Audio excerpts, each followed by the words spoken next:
Hello, everyone. Welcome back to the Due Process Winner Series Open. And we have a very special day because it's the start of, the quarterfinals, the playoffs. I'm Mr. Donut. I'm here with my lovely co-caster, Z underscore Gek or Zach. What's up, everybody? Doing great. And we have some very interesting games for you today. But we're going to be highlighting Gnomes versus Yaokuza. These two teams, they're able to make it up. Yaokuza being the third seed, Gnomes being the sixth seed. And they're facing off each other to see if they can get that semifinal spot and make it as far as they can. Zach, these two teams have a lot of history against each other and just history in this game. So, what are your thoughts on today's matchup? Yeah, yesterday we saw, especially with Gnomes, because we did have a couple of broadcasts with them, just because certain games got delayed and whatnot, and so we got a lot of view of this team. We got to see a lot of ups and downs, so it's both sides of the coin. I know it's a new day to day, so we'll see how they bounce back after some of their games that they had earlier.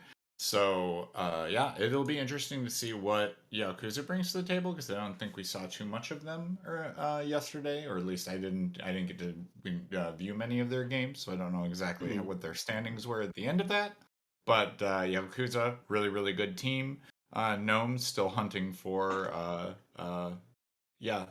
place in the standings, right? So um, it is Yeah. seed 2v6, so we'll see how that ends up playing out. It's going to be a big test for Gnomes, for Mhm, sure. and I mean, Gnomes are this team that are really, really good, to any team that's looking to come up and be all that. And so they have this really well prowess against teams that are around the skill level or a bit lower.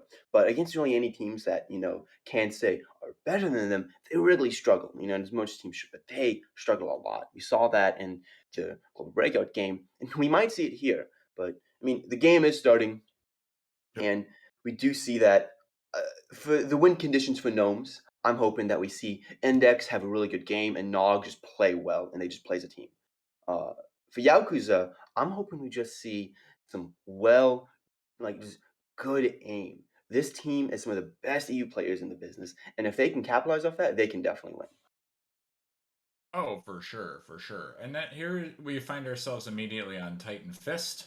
It is a factory map. Um, yeah, it's looking like we're having Gnomes on defense to start this round with Yakuza on attack. We are seeing some Sabres coming out with Black Tars, so it's looking like they're going to want these long range engagements from the dock entry that they're kind of pushing on Hmm. here. Yeah, and we see this, that we see this door open and the immediate just using smoke grenades, using the ability to use the windows that they have access to. Maybe see if they can throw it through this window.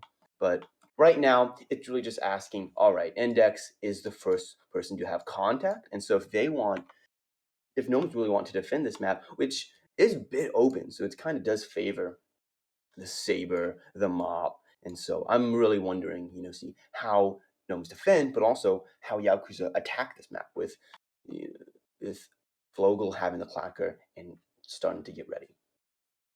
Yeah, they do seem to have a good fit defense setup here as we see Yakuza doing a very slow walk in towards the gnomes. They are stacking up on that door now. Ghetto does have a grenade too. This could also prove really, really important here as the door goes open. Nog Index gets the immediate hit, but Nog gets dropped by Keihaku as Molly goes out for the delay. Smoke does burn off finally, so that does open up a sight line here. Ghetto and Teagman starting to push in with Fogel. Shots starting to come in on Index. He is pinned down though. He's going to need some help. Mop does reposition here as well for Scooch. Oh, and the pick comes out through the smoke on And Keihaku as he tries to transition across. Wow, Index with the two-piece already early on. I was out. Grenade goes out to clear the barb. As it does get removed. Index finally gets pegged by Flogel. This is really good for the attacking team. It is a 3v3 that does bode well for them, but they do have to push to this cargo point. Flash goes out. Lewis behind the bomb. Ghetto now pushing in on the side. Oh, gets Scooge with the snipe on Tiga Man as Ghetto tries to rotate around the side. Dylan tries to cover but drops, but Flogel gets put down right behind. It's all down to Ghetto as he's the last one left. Dylan trying to do the work as Scooge could find himself pinned down as Ghetto now takes position on the bomb. He is in a pretty gnarly crossfire here, but if they take him one by one, he does have a shot here. Ghetto gets the one. Dylan trying to rotate around on the long angle as Ghetto has to pull back and gets the drop. It was slightly discoordinated right at the end, but the bomb goes off. Oh, it just was not enough. 98%. Oh, I thought he had it. I thought he had it. So that's why I was just going through. Oh, he gets the kills, though. That is a loss of utility for all of them. But Ghetto, only with that AP-25, was not able to get any of the other equipment either. Wow, taken to the edge. Yeah, that round really just kind of encapsulated how close that these rounds can be. But we also saw the snipers, at least from the side of the attackers, play a big part. Index using the Egg to full advantage, using the long range, and it really just saw a lot of long range fights coming out, into the mid round. But after you get into the 2v2s, the 2v3s, then we see a lot more scrappy. Ghetto kind of coming up close and getting some of those kills and causing some economy damage. But it doesn't matter in the end, as Gnomes able to get that first round, but they did lose Mop, so this is a kind Yeah, of I mean, impossible. if you're gonna lose Mop, it's tough because like the third map could always be that X factor where you could really use those sight lines, because it's either gonna be Dome or Kill House. So uh, yeah, looking at this, it's gonna be. I mean, they still have auto shotgun. We are here on storefront. You can see that they're planning for the trying to block this green door push. But it looks like they want to go straight deli, straight storefront, right? And I mean, this makes complete sense. Delhi is very powerful. You immediately gain access to this bomb front. So the bomb's looking at you. You really only have to worry about Freezer and maybe someone in bathroom. And I mean, at that point, if you're the attacking side, you're like, all right, who cares about Arcade? Who cares about Freezer? Just push Deli, make sure that you're not getting hit through bathroom and hit through these fridges side, and you can just do a lot of damage. So I'm looking at the attacking plan. It seems fast and simple, but it has a lot of meat to it. Now, for these defenders, you have the barbs being careful for the storefront push, as well as barbs for the screen push. So we see 4 barbs, being at least put down, now 3 from the defender side, and that could do a lot. You bring in a decent amount of utility into the C stores. And so, I mean, with Louis on their knack in this bathroom, can do a lot of damage. Louis and Dylan are going to have to come up really big if they want to stop, just this easy green. And now it looks like this easy storefront, pinching the bomb and making it very hard for the defenders to Yeah, really have a chokehold and I defend would this. say too, just looking at this real quick too, it is all APs with one black tar support. So that if they are going to push this storage, they have no shotgun to open these doors, which they could get picked really quickly just due to that. But Mm-hmm. as we see Yaokuza starting to push here to get to the storefront with the wall charge placement, they are also going in a thinner position too, on the entryway instead of the larger one. So a lot steeper angles here. As you see the Gnomes starting to re-bolster the defense here. Flogel waiting patiently on that storage. We'll see how that plays out with Nog now rotating into Deli. That could prove well. The Molly goes out, but is a little late. 2 in, 2 out. As they start laying down some fire, Index trying to get some crosses. Dylan hiding behind that side room there, waiting to swing around on them. It is a lot of short-range guns here on a long-range fight. Oh, Oh, and we see the first kill come in as Scooge goes down in the backside from that black tower. As Vogel starts pushing his way through, are they going to find themselves pinned in? Lewis gets the oh, kill how'd you on miss all Flogel. that? As Ghetto and the rest of them start, he tries to get the swing, but he's out of ammo. Oh, Nog waiting patiently on the backside of that door. As Index is the only other person kind of on the position here. They're all hemmed in as Tommy goes down from Nog. Gets the auto shotgun kill. Oh, Index from behind. They're just getting picked apart, but it's 3v2. But they now have control of this this deli area and fridges, while the rest of the defenders are all pinned around them. Flash goes out on Dylan as he gets swung on by Tiga Man. Perfect. Perfectly well played. It's now down to Nog and Index, and they do not have very long-range guns and a lot of ground to cover here. As they start taking over the bomb, Ghetto on that bomb position. Tiga Man, Index going out first. That Molly does go out, which will flush them out temporarily. Oh, he tries to push back out again. He was safe and tell her. It's all down to Nog on the back side with this auto shotgun. Tiga Man trying to root him out as he tries to get in on him. Oh, he can't get the swing. Tiga Man with the cover. Ghetto with the turnaround. Tiga Man with the 3-piece on that right at the end. Man really making this round, possible for the Yaokuza. I mean, Flogler did have this really well aimed up flank, and he wasn't able to capitalize off that, but he was bailed out. And now, I mean, looking at the defense side, they played well, but with that early pick onto Scooge, what Index, and I mean, then, having to only use these short range weapons when in some cases we saw that that isn't the best situation you want to be in. That really did hamper forcing the knack and auto shotty against two APs at medium distance. Yeah, absolutely. That Black Tower shot, a pick off the initial was absolutely critical because that was one of the long range weaponry that they had, and then it was all down to relying on very short range guns and very long, much more mid to long range fights, which is exceedingly difficult. So it felt in Gnomes' favor there, except when Index tried to swing back out of Tellers. Once he made it, and maybe he was trying to get to the door to close it, and that's what picked him off there. I've been watching from top down because it's important for me to make the calls, so I don't know exactly what happened there. But hopefully, yeah, it just sucks that he was in that position because yeah, it was he had the pressure on that far west side, so which would have caused some issues. But Mhm. I we mean, are now here on coming, Attila quarterback. Oh, go ahead. yeah, I mean, like now we're looking at this. It's this map is one of those maps, one of those domes. You say that, you look at it and it's like, all right, we have this easy access to bomb, but a lot of these angles, and so it just seems like a very basic beach, red door, pinch to people in base, and then start to just take over.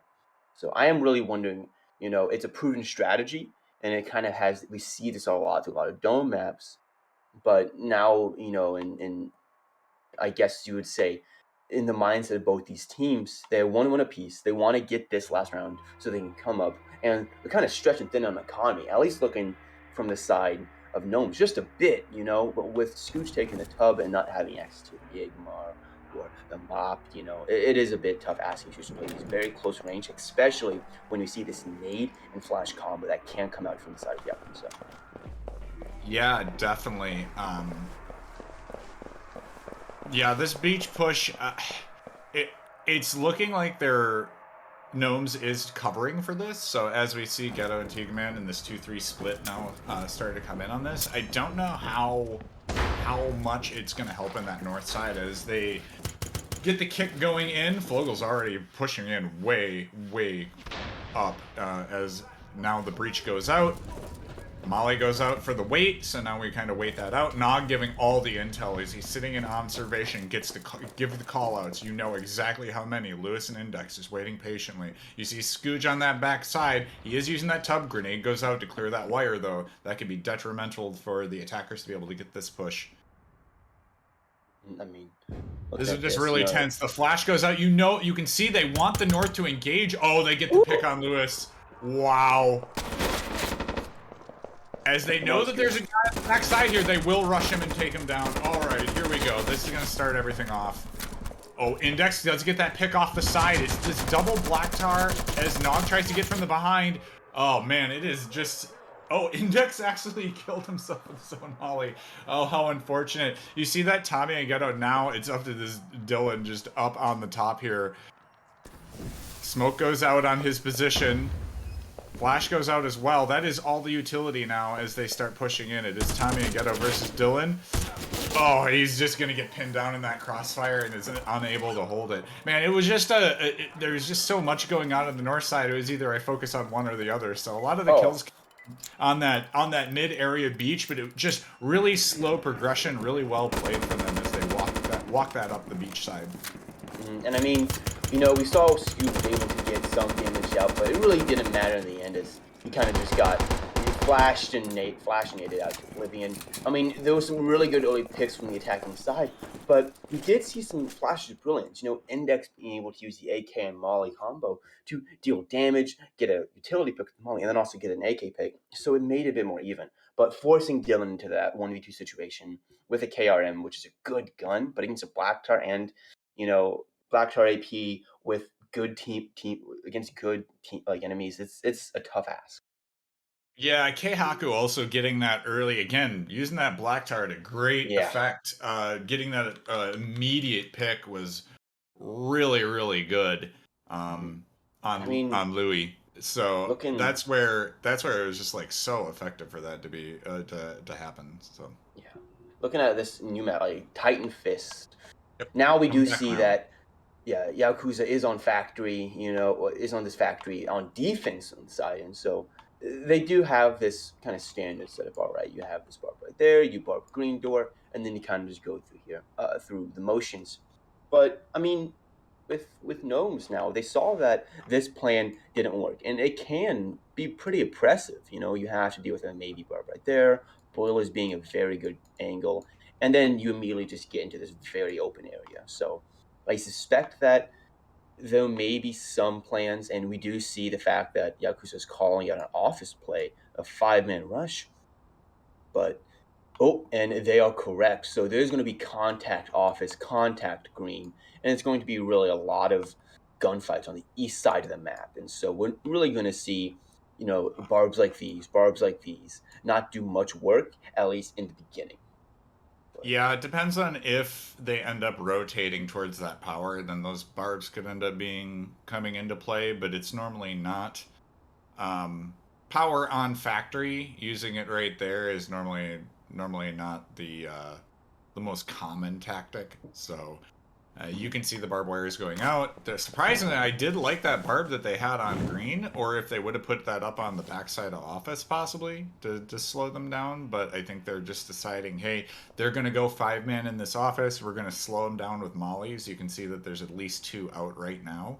mhm. If not 3, I believe there's 3 mollies on the Yeah, field, so 3 total. they can delay for a long time, funnel the attackers through the windows or through the office. As we see the detonation goes off, the immediate molly by Flogel. I'm surprised Flogel isn't going to do his traditional Flogel barb. As you can see, Index is stacked up on that green door though. He could find himself in some dire straits as could get pinched really easily. Always Index, the long shot from Keihaku across the docks as the attackers are going to find themselves in a little bit of a quandary here because you can't really push up through that office door without getting sniped from the docks. So flash goes out, 2 flashes go out, 3 flashes go out.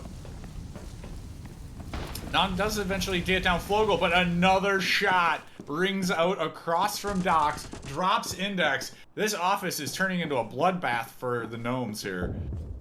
As another flash goes out on Ghetto, but they're kind of stuck in. Louis tries to make his way out, does get the shot on Ghetto, so that gives him, and he gets a second on Tommy. It is down to a 2v2 right now. Nog trying to work his way in. That sniper, though, in the back is going to cause him fits. Tigaman trying to rotate off. 48 seconds on the clock here. Not a lot of cover here for Louis and Nog.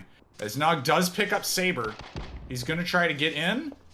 Pushes him back. Lewis now on Bob, gets dropped by Tigaman from the crossfire. It's down to Nog. Nog gets the kill. 33 seconds on the clock now. It's Nog v Tiga. He knows that he's on the backside of Cargo, but time's running out here. And he's going to be in this really bad position where he's got to look forward and back. He's going for it, though. Decides not to save. To make a move. Tigaman knows he's got time on his side now. He's gonna swing him real quick. 3, 2, T-Man, you gotta and start swinging. no, Oh like no. it's either he's got him. Yeah. He's got to focus on the bomb now. He just ran out Yeah, of I didn't time. even see time, but Yeah. I mean, I think this round was kind of dead in the water for Gnomes. The second they used 3 flashes in office that Mm-hmm. hit no one. I'm We saw another surprised flash. they had no smokes. They Yeah, used like 0 smokes to be able to cover docks. They even had there was a warning ping that went down on the docks. Like, hey, maybe we should just smoke this. Right? and I he would did, have and I they would got have punished. smoked out the far side so that you get the toehold in the main room. Then all the defenders have to run into you. Right? It Oh just yeah. that was a little bit, yeah. 3 flashes going out for 1 man to get, and they did get Flogel, but that was not worth the amount of utility spent there. Oh no, and I mean, like all the utility spent from Gnomes, like they had some really good plays, Louis getting that 2K, and then you force Nog with the Saber into a 1v1. So it looks good, but it definitely shouldn't have been. The outcomes could have been a lot different. And I mean, now we're going into the C-Store Overload Exile. This defense from the side of Yakuza can be very strong. You're scared of a storefront play, so you kind of force them into this winding cannon as they see drawn out.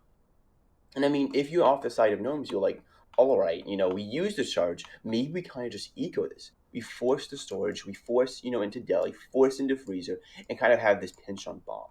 Because if you bring a charge round one, you lose it. Bringing that charge possibly round two, and you lose the clacker, then you're forced into an eco on the third round, and that's very detrimental. So I suspect that Gnomes will have the storage play, and then Yakuza, having to now play around these barbs that they set themselves may play a bit more from the fridges, use bathroom a lot more than Gnomes did, and then also see if they can fight for freezer so they don't lose a vital point in the match. Yeah, absolutely. And I like this idea here.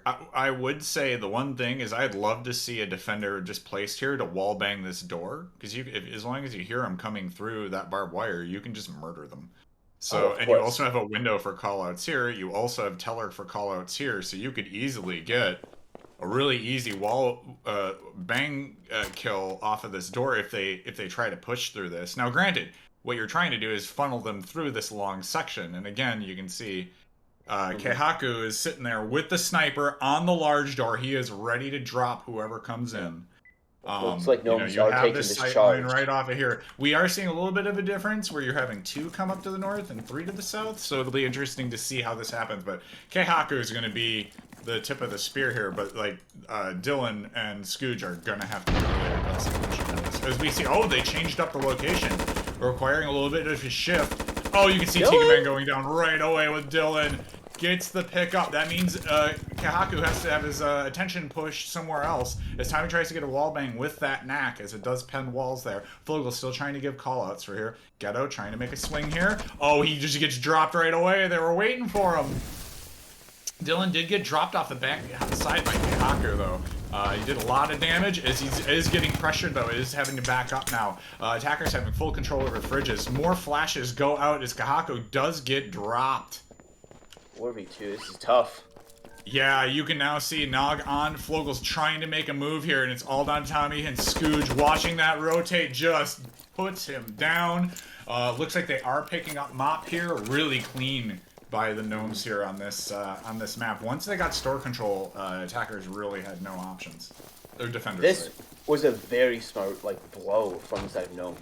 You immediately gain knowledge of this teller. You don't have to take any immediate fights from all the way back here, and then you're not pushed from that windows in office. So Gnomes off the get go, they got a pick. They had a really smart blow, and then they were not Yakuza really just didn't converge fast enough. They didn't get that volley down immediately, and then start to pressure them.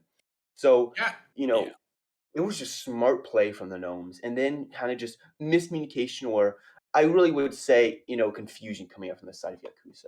But I mean, now Yeah, coming there's some back there's into. some interesting plays there that could have happened, Mhm. especially on that north side.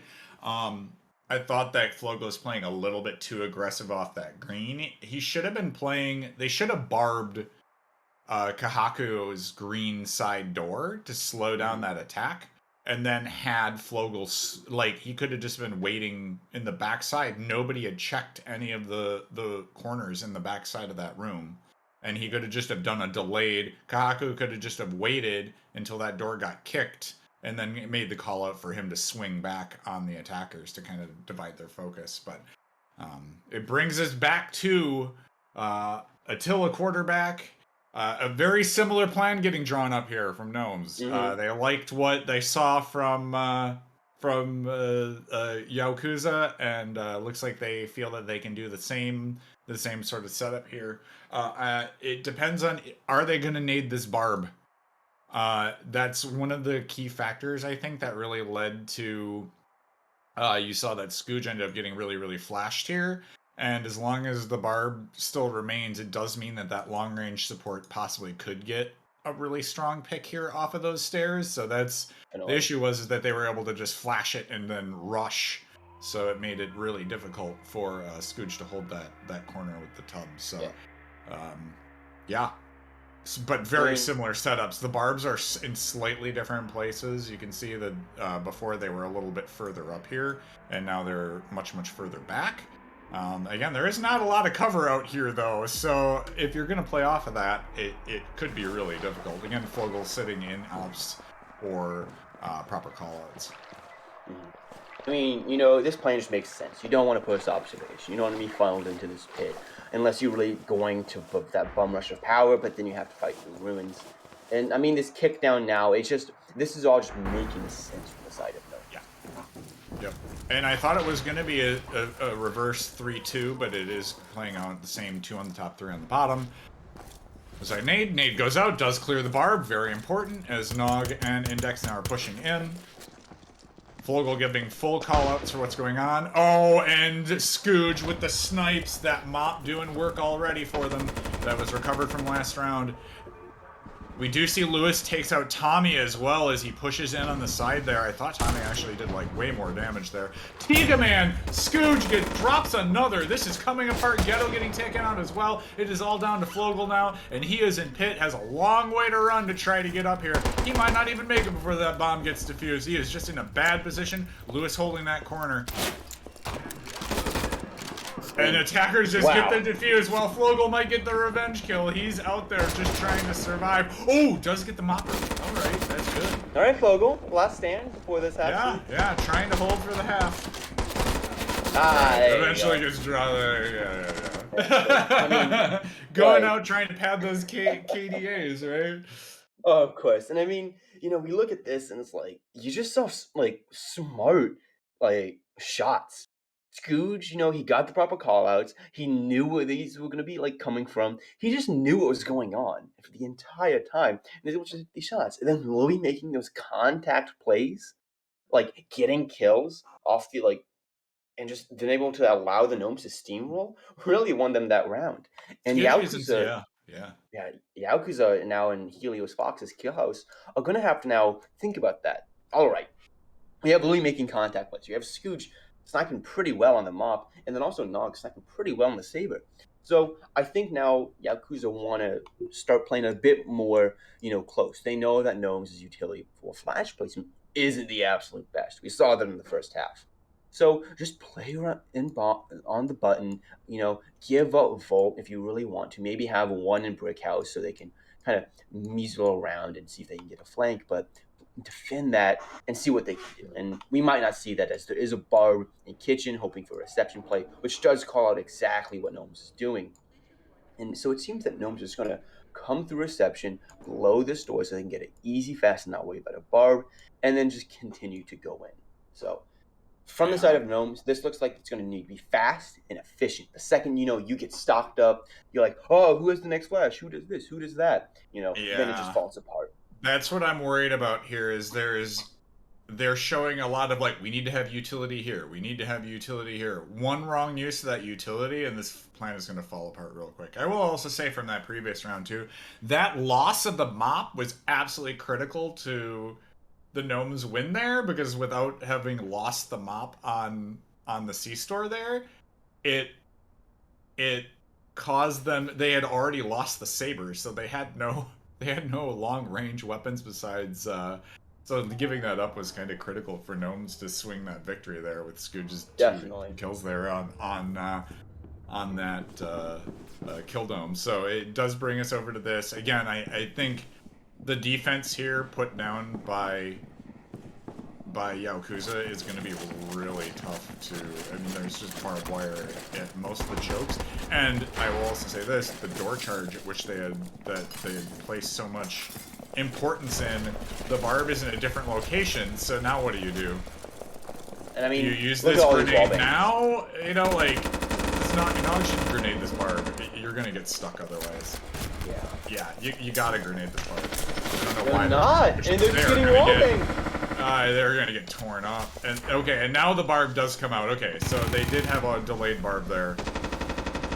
Jeez, this wall banging is just furious right now. As all the attackers, there's a lot of chip damage already down. As they move on up, Nog kind of cut off Tommy? here. Tommy? Ah. Okay, finally flanked by Lewis. Or Louis, sorry. It's ingrained in me. It's just how you It pronounce the is. It name really in is. A. So, okay, as door charge goes out. As they push in, they do drop Ghetto. Oh, man, they get the double. All right. Louis pushing in. Door now opening. Nog is already on site, though. Flogel is going to find out he is... Oh, he pushed in a grenade on Nog, but he's getting pushed from behind. Oh, my gosh, he didn't see him. Oh, Oh, no. this is really This bad. is... This is brutal. Okay, well, I mean, at least Index did get Tigaman on the back side here, and it is down to Dylan and Index. They do have a molly for this vault, but they got a long way to go here. They do have 26 seconds, so they got some time to work. Fogel really doesn't have anything. Oh, he did pick up the AP. Oh, I did not see that. I thought he had the auto. Molly goes out, flushes him. Index gets the kill, but it's 14 seconds and it's on fire. He's not gonna have enough time. It's burning. He has to walk in. It's over. Oh, the thing that got them the win loses them the round. Oh, it's a travesty at the end. Index had no health left. He could not tank it. Index. Oh, The bomb was at like 10%. You could have waited a second. Oh my god, that was just. I didn't know how much time was left, and the timer was on 10. He had to go. He had to. he tried to play with fire and got burned. Like, we saw some Travesty in the vault. Oh gosh, so close. It was. He had no option. Like if it would have rolled over, I don't think he would have gotten the defuse. Definitely. And I mean, now we're looking at this, like you saw that Gnomes actually had, besides, not barbing that door and kind of getting a lot of chip damage into them, which they needed to use that grenade on that early barb. Was they got bogged down? That would have been the slivers of health they would have needed to push further. Like as soon as you have their nade, just use it. Right? You brought all this utility. Get into that button, right? Like when else are you going to use it? Oh man, that I mean, sucks. so I like now, from the side of Gnomes, maybe they're just laughing about that now, but you did lose a nade, a clacker, and a charge, so that's a lot of utility being costed. And we saw that from the side of like Yaokuza, they lost really an auto shotty that Flogel just dropped anyway, so they may have not really cared. And I mean, now looking at this factory map, Secret Queen, this outlook, and this outbound is going to be very vital. I think that these outbound type factories are some of the most interesting factories, pairing with assembly. And when looking at it, this red door, you gain easy access to assembly, easy access to the bomb. We have this outbound that's being teased by seeing if they can get power. And I mean, from the side of Gnomes, you wasted a nade, you wasted like a charge. And so now it's like, all right, then maybe we just go green. We haven't used NPGs. We hit these NPGs, and we can just use power to our advantage. And it already seems that they know this. Yakuza has 3 flares. Tiger Man is ready for an office push. And it just seems like there's this pressure onto this upper side of the map that is being now caused from the side of Yakuza. This early green contact play. Flogel already looking at it. He sees that they're there. And so now Yakuza have really good information. They know what's going on, and they predicted well. So I see this as a pretty tough ask from the side of Gnomes if they're able to win this. Yeah, Dylan with charge heading to that south too, so they are going all in on this. They are using their last explosives, so they are pushing this green. It is Saber moving up on the top. We've got Dylan with that black tar on the bottom. Ghetto getting the initial pick right off the start. Index working his way in.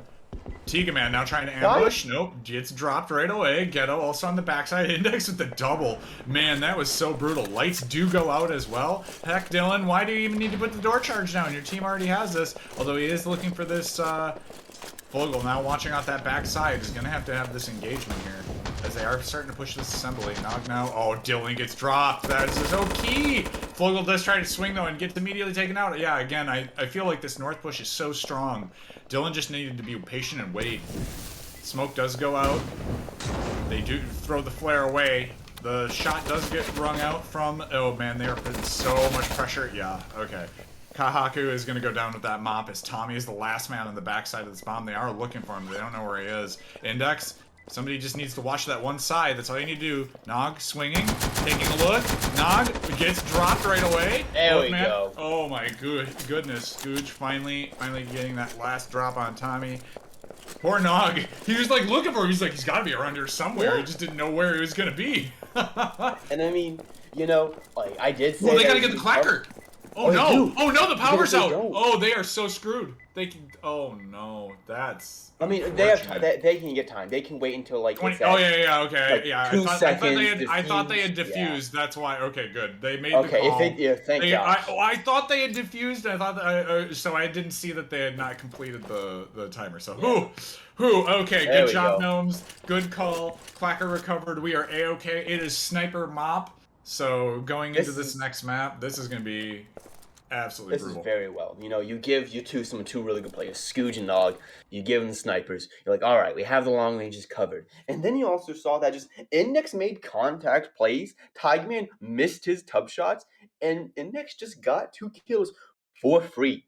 And so now you force the fact that, all right, we're down a player, you know, maybe more, and then power is out. And, you know, if power was out and it was a 5v5 or a 4v4, that's a bit different. But now it's like, all right, now we have to now defend bomb. You have Scooge up there raining hellfire with a saber or when it's lights out. And it's just very tough. And so I really do applaud Gnomes and especially Index kind of redeeming himself from that, killing himself with that Molly. But well, the 2v1 versus Tigerman and Ghetto and getting both kills was pretty good. So that was big thumbs up on that play in the getting ambushed by 2 and being able to come out on top. So and I mean now, you know, looking at Lance Overlord, this C-store. So now they have this clacker, they have this wall charge, and they're thinking about, all right, let's just gain extra freezer almost for free. If they're able to blow and gain extra freezer, they get Knights out, they have Saber, they have 2 NVGs already sorted out. So that's a pretty good, you know, reason to do this. And then the fact that all they really have to do is contest bathroom, and then they have this entire bottom side to work with. They can now move around. They can now kind of take a breather and then just bust into teller, bust into these fridges and take bomb. You know, and so now from the side of Yaokuza, you're looking at this. We have no power weapons. We used up auto shotty round 1. We used up mop round 2, and not a lot of utility. I see maybe two mollies, 3 mollies. There's mollies coming out for days. I would say this that this bar placement is going to be absolutely critical. It's definitely the name needs to have this barb, and it looks like it already does. It's kind of funny because I'd almost want to put the barb over here to kind of hide it. You know, a lot of teams have been, a lot of people have been putting barbs up here, and so it's kind of an automatic to just throw your grenade in here. Again, I really want to see the other barb coming out over here. I know they're worried about that green door, but you know, Tommy with this is just such an obvious play, and to be able to get the push in on Storefront is so much fun. As we see that go out, we are still looking at double sniper here, which I'm a little bit concerned about. 3-man pushing with 2 long-range supports. Good. You know, I just want that extra man in on the interior. The first molly goes out from Ghetto, perfectly placed. It's going to delay. I mean, the problem is there's so many mollies on the field here. It's going to be, okay, grenade does go out, clear that wire. Okay, they do push in. Smoke goes out as well as they get a hard push in on that freezer. Nothing doing here for the defense. Index gets that side door open. Are they going to go for power, though, is the real question here. They had marked it, and they have not taken it yet. And there is no... if they take this power, it's over. Because they have no flares or nothing. So... I'm surprised that they have that taken this power. Flash goes out as they move around. Fogel not trying to get that chip damage as Tigaman takes out Louis. As Tigaman now swinging. Index and Nog combined fire on him as Fogel had to back off and reload. You do have Scooge now waiting for that side push. But it's down to 2 man stuck in this position where they just have nowhere to go. Oh my gosh, it's just getting tore up! This crossfire is just too great! Scooge on the mop in a 1v3. This is...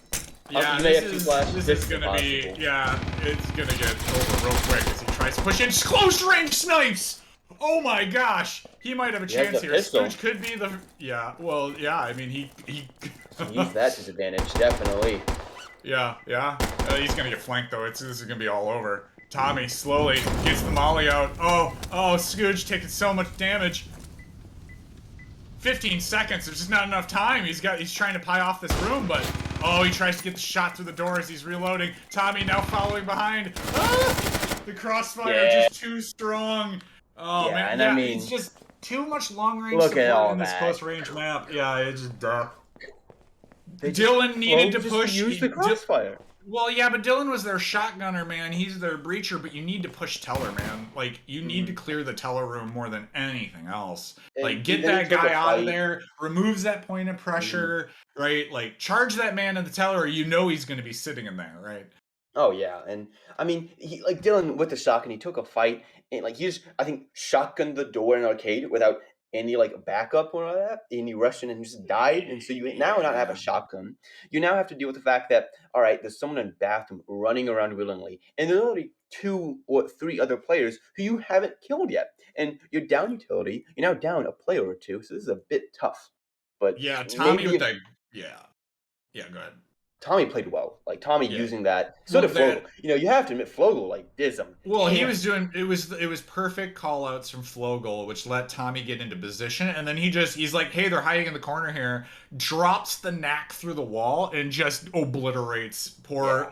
poor Nog and Index who were huddling in that one corner. So it was a perfect call out from him to just wall bang the hell out of it, and that just basically dropped him. Then they were in like it was a triangle. They couldn't do anything. They had shots in arcade, shots from the teller, and then getting wall banged through the short wall. Like that was their only piece of cover.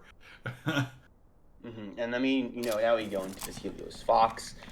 Gnome's now on the defending side on this Kale House, and we do see the kind of standard barb placements. You have a barb in the screen door, you have a barb maybe a bit Yeah, more behind than I'd like to see, and then so you can kind of just play off this club, use these wall bangs to your advantage, and then just this like extra barb and all. So we do might see Gnomes play a bit more into the button.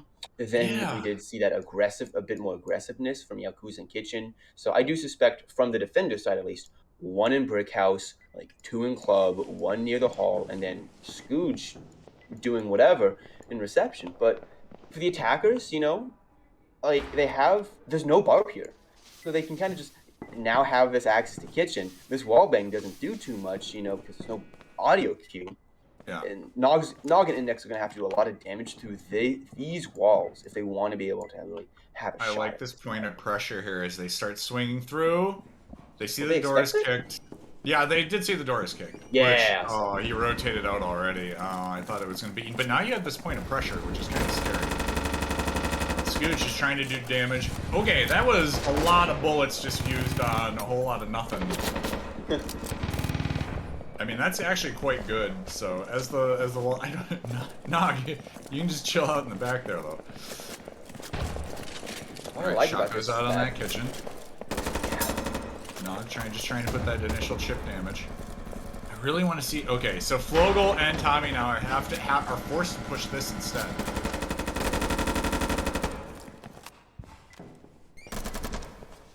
Oh, Dylan. Oh, that was your opportunity. See, oh my gosh, it's a comedy errors. Okay, as they start to push this kitchen, they're slowing down. Ghetto waiting to use this nade, but this barb that's, once again, two barbs getting placed, they're having such a hard time pushing in towards anything else, right?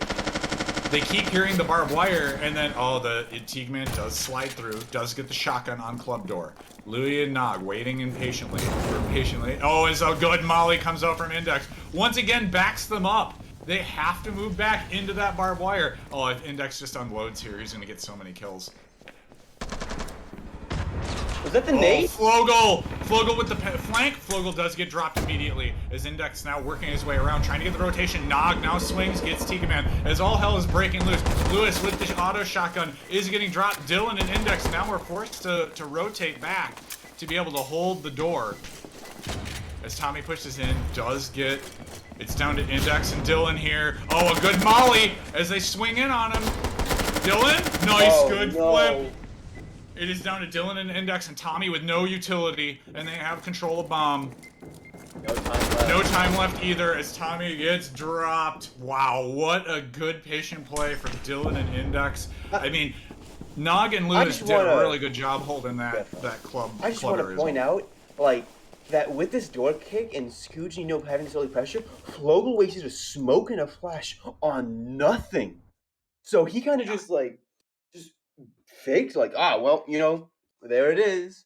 It just felt Like, like, there's you someone know, there, and yeah, wow. but I mean, like, you had that pressure over there, but it's like, it was, if you think about it, that was the weak side. And so you've Yeah. given the attackers an avenue to be like, come push us over here. And while Flogel did do the initial rotate, he did it solo. And he should have been like, Hmm. yo, it's weak over here. If y'all are getting bogged down, we should come from the other direction, right? Like, Hmm. I'm surprised they just got so stuck into we got to push this hallway. We got to push this hallway. Yeah. I've got the frags so we can push this stuff. And it's like, And the frag didn't yo, go even push hit weak the side. barb. There's like nobody over here, right? Hmm. Like, With the frag not even hitting the barb, yeah, now it's oh, like, that all was right, the frag unfortunate. doesn't hit the barb, and then Hmm. in fact, you wait, index just molly them off, which burned some like precious time, and all these wall things just burn time for an index Yeah, to Dylan to just sit in vault once the doors open and win that round. But yeah. now we're coming into Secret Queen, the factory map, the assembly, one of my favorite, and I so. mean, even that Molly was really nice too. I just wanted to say right at the Mhm. end Oh, because definitely. it caused a lot of damage. There was no they couldn't really like trade like hey they threw the Molly and then we can push in on them. It was like really well placed so that Dylan and Index can then rotate in the vault. Get those 2 kills. Perfectly well done there. So Mhm. yeah, Yeah, and now we're looking at like this factory map. We're looking at this office play, which can be very smart. They see that they want power, and now with power in with office, they know that all right, we have access to the saber. We haven't used it yet. We haven't used our NVGs yet. So why not? Why not just take this power? You have full night vision, and you can just start oppressing these long angles that the mob can't contest as well. Because the mob doesn't have this night vision like the saber. So you now force these defenders into long range fights in the dark. That's well very tough. we are seeing there are some flares going out. So we can see that the Definitely, yeah. two flares have been deployed. But I will Hmm. say this: Mop on this assembly is playing a lot closer range, and you're gonna get pinched on this assembly. Although Index playing this super close, so this could actually be really Hmm. good as we see Office going out. K Haku is real slow. Molly goes out to just delay Ghetto and Fogel. Ghetto it did take a little bit of damage here. As Nog waiting with the rest of that, as you see Tika Man and Tommy coming through that north side, they start pushing. Another Molly goes out into that office. Lewis and Dylan wait on its back. I feel like this defense is really stalwart as long as they get the kills on these teams. It is kind of broken down into a really nice grouping here. Oh, Dylan getting picked. That was so critical. Now it's down to Lewis. Okay, he does get an initial pick there, but it's him versus 3 people. He's going to get tore There up. we go. So, does get flanked and dropped. Power did go out. Kahaku now snipes. Oh, does get Scooch as he tried to get to the backside of an assembly, but it would have been Tommy there waiting for him as well. Index could get caught here as Kahaku starts piling out. Ghetto now rotating around, abandoning the office completely, but that is a point of pressure that Nog and Index are now having to play off of. It's this 2v1 situation. Nog pinned down behind the bomb, trying to use this as Fogel drops down behind Index, trying to get the surprise attack, and does put him down. Nog, meanwhile, going down on that backside of bomb. The saber proving too difficult for Nog to be able to hold and just perfectly executed. I think Dylan getting picked off there was just so brutal. I would have liked him to see if Lewis was playing this bot side off the door, just play the upper side here instead. Then at least you can actually get like the drop on them from above. Because that pieing off right and then up, you're never gonna pie off this way, right? Because you have to make sure that this Yeah. is clear first. So Dylan was literally sitting at the point where the attacker is gonna look immediately, which is so difficult. And I mean, we saw this late like charge from like from Keihaku, who just melted Scooch. And so now you take off this sniper, and you just now are like, all right, we're now in a 4v2. You don't have a sniper, and it's dark. Good luck. Yep. But these Yeah. early picks onto Dylan and Lewis, like you said, then that charge hitting Scooch just kind of closed that round out. Yeah. So That we're top going point into was just match so point. critical. Yeah. Mhm. Yeah. Going to match point, we're With literally looking Saber at and them to Mop do having something. been recovered as well. Oh yeah, you say that. Oof, no. Mm-hmm. Yeah, this is going to be a tough one. It is 6 points now for Yakuza. Gnomes are putting up a decent fight here. I'm glad to see that they from some of the games we saw yesterday have bounced back and are really fighting Yakuza toe to toe here. I mean 6-5 is a pretty good scoreline as we come into this storefront. Again, I'd love to see this barbed wire just slightly hidden. Try to obfuscate this a little bit more, right? Mm-hmm. And see if you can get it just back behind that bomb. It is so hard to get this to defend this entry though. Storefront just so strong here, just because yeah, you're forcing him in through a choke, but there's not a lot you can do here. Uh, I Yeah, do I like mean, that they are putting this barb on over here as hmm well. yeah. So now you make it hard for tellers to be approached, make it hard for this choke point, and so I'm saying that all right, if the gnomes are wanting to defend this map well, they kind of they agree that all right, storefront is very hard to defend, so they're kind of playing it smart. Let's just make this like a box of death. Have the person of tellers be very hard to be pushed out because of this bar, play these like wall banks, and then kind of just have arcade as the swing side. And so they're using these barbs to kind of protect arcade, protect tellers, and then using that protect the fridge, protect the bomb where fridges is. So I I really do wonder. like the defense plan from Gnomes. The question is, can they execute it well? Can Yakuza just use this charge and destroy them? Yeah, I wonder if. I wonder if you know this storefront play coming, so you try to do the cheeky Mm-hmm. storefront murder them play where you have the storefront open. I mean, you're going to have full teller control. You're putting additional defense on the teller room itself. It's like that kind of affords itself to like just try to see if you can get a pick here on that. I like that Scooch is breaking all the windows in storefront just to make sure that it's Yeah, all this clear. glass. Although this is double. No, we only have one sniper, so they did take the mop, but they aren't keeping it. As we do see Yaokuza now pushing really fast into this storefront area. They want to make sure that they're not dilly-dallying too long here. Alright. Smoke goes out. Flashes go out.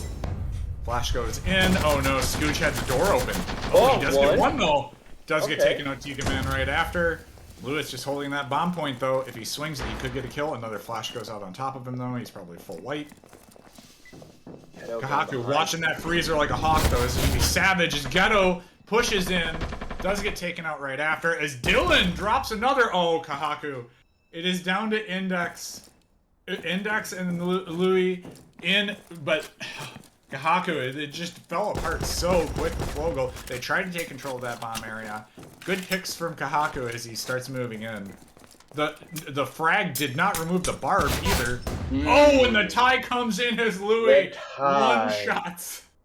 Poor Kahaku Ah. in the barbed wire with the auto shotgun. Yeah, that was just. I will say that was just well played, like defense. Scooch getting his pick and then dying, doing damage. Louis Yep. using the auto shotty. To how are you supposed to use the auto shotty? Up close and personal. And then like whenever one of Gnome's players died, it's like, all right, we got that refrag. And they just did that in succession, and they've now put Kakuno in a 2v1 when they have access to really powerful weapons. And that was just well played from Gnomes. I did like the fact that Yakuza kind of just balled up in a little death ball and pushed toes, but they weren't able to get it as cleanly as you would like. And so, I mean, overall, Gnomes played well, but so did Yakuza. And so I think it's just cleaning up those mistakes on their own, attack or defense, and truly, whoever is able to do that can win this game, can win this series. Yeah, I just wanted to say that Scooch had no right to get that kill in Tellers because he absolutely got rushed, flashed, and just people were just pushing him. And he had Hmm. an Ingmar at close range and still got a kill was absolutely just ridiculous. Yeah, So he definitely. had no right in getting those kills. But I did like the fact that they did push the guy in Tellers. It's just it was the barb placement to slow them down was absolutely critical. So again, well played, well defended from Gnomes to take it to a tie game. Hmm. I mean, it's one of those things that like we're looking at this matchup and we're like, okay, both these teams are pretty close in like in contention, in firepower. But I think that with how we're looking at these teams, map's going to play a pretty big part, but also just communication. And I think it now just comes down to who can hit the shots. All these players are experienced. All these players know what they're doing. Now it's like, all right, who can hit the shots, and then who can like communicate well enough to make it so that they can set up their playmakers to hit shots. Yeah, So definitely. I'm looking at this next game pretty, I would say, with excitement to see what happens and really what's going to come up from Yakuza and Gnomes. But I think we're going to go to a quick break, and so we will see you when that is done. Welcome back, everybody, to our Yakuza versus Gnomes. Our first game ends in a tie, so we will have a set of 3 games. So it does prove that these two teams came to play and that the matchups are pretty darn close. I am back here with my co-caster, Mr. Donut. And yeah, what's your analysis here? My analysis is that both these teams are good, and both these teams uh, need to fix some things if they want to win.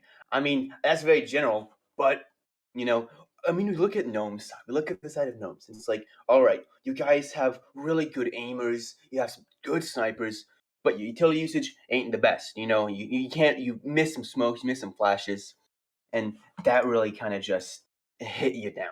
But all right, so if they can fix it, they can go really far. From the side of Yakuza, you have some really weird defense strategies, and you kind of have this communication issue. But your aimers are on point. You guys have some amazing, like, good plans. And if you're able just to fix that, like, not really hitting your shots exactly well, or and fix that mainly that communication, that can kind of flub up, then we're going to see Yakuza completely destroy Gnomes. But the question is, can each of these teams fix these problems and really just now win games? Because that's what we're looking for here. Yeah, absolutely. I looking both teams fantastic snipers. Like that is what Mm-hmm. is winning some of these rounds is the absolute aim duels and skills for these teams is putting them in a definite advantage. I would also say really we've seen some really good defensive strategies play out here, which has absolutely been critical for both of these teams getting ahead, and being able to pull out these clutch defenses has been really really good. But we've also seen some really poor plans where a man needs to get dedicated to the weak side more than the strong Mm-hmm. side, or they've been really some of the defense planning has been hit or miss. But when the defense plan has been really really well put together, it's both teams have played out really really well. So Yeah. I think it's really come down to good rotations too from both teams, to try to get the one up on the other team. So good rotations have really proven in on a lot of these where we saw Dylan and Index rotate into the that vault room, and again you saw Index with Flogel, and he tried to throw the molly, and because he had already rotated in and had the positioning, it was Index had to throw himself into the fire, so to speak. So yeah, you saw really good rotates by both teams, which has caused a lot of fits for the other. Mm-hmm. And moving forward, I think that's going to be key of which one can do that better. Oh yeah, and I mean now we're looking at this, but I think that some of the maps played a big role too, and just how these teams were able to adapt to these maps in different ways, but also kind of in similar ways. We did see in some of the dome maps that the plan was the exact same, the at least basic plan, but the way that they executed it was just mind-blowingly different. Gnomes playing very contact, wait until they get that first pick. And then just Yakuza's like, whatever, run at them, we have better aim, we can kill them. And so just these difference in strategies, at least on the attack, really kind of push this down into okay, who's a better defense? Because we both know that these teams are good attack teams. And there's no question about that. But now it's really wondering, can the defense, can the communication, can the wall bangs, all kind of hold up for both these sides. Yeah, definitely. I think that's where we're gonna see is in terms of the planning here, does which team comes up with the better plan is what it's starting to come into, because we've seen both executions, like Hmm. execution from both teams come in.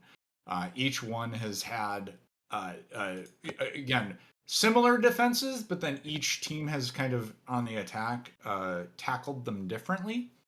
Hmm. uh, in the issue being is that some of the utility that got lost in previous rounds too has come back to haunt the other teams as well. So Oh yeah. that's kind of where it's like, certain rounds would not have gotten won if certain weapons wouldn't have gotten, afforded to the other team. So that's where like you start looking at this, and it's really quite interesting that one utility loss from a previous round, or I mean, Index almost clutched it out in that because he picked up that molly, right? And Hmm. if it wasn't for just the lack of time, right, it's just one of those things where both teams just it's been a game of seconds, right? The very first, what was it, first or second round in that factory, just Yeah. not being able to defuse with Ghetto, right? Like it's just been so close, this razor's edge for both teams. And I mean, Call of Razor's Edge, it's going to be like this next map or this next like game. I think it's going to be very like close. Like I think a lot more people expected kind of more like it's Gnomes put up a fight or like Yakuza put up a fight 7-4. Nah, I think it's gonna be 6-6, 7-5, and then like something maybe something else is the third map because we know that we're going to it, but the game's starting. We'll get into it, and I'm very excited to see kind of like what map is put in front of us, and then how do these teams adapt to it? Yeah, that's the main word. That's the key word right there, is adapt. So it will has one of the teams figured something out over the other, Mm-hmm. and we'll have to see how that comes into fruition. Definitely, and I mean, as we kind of load in here, I'm really thinking that like we saw that at least on factories, they came to a battle of snipers.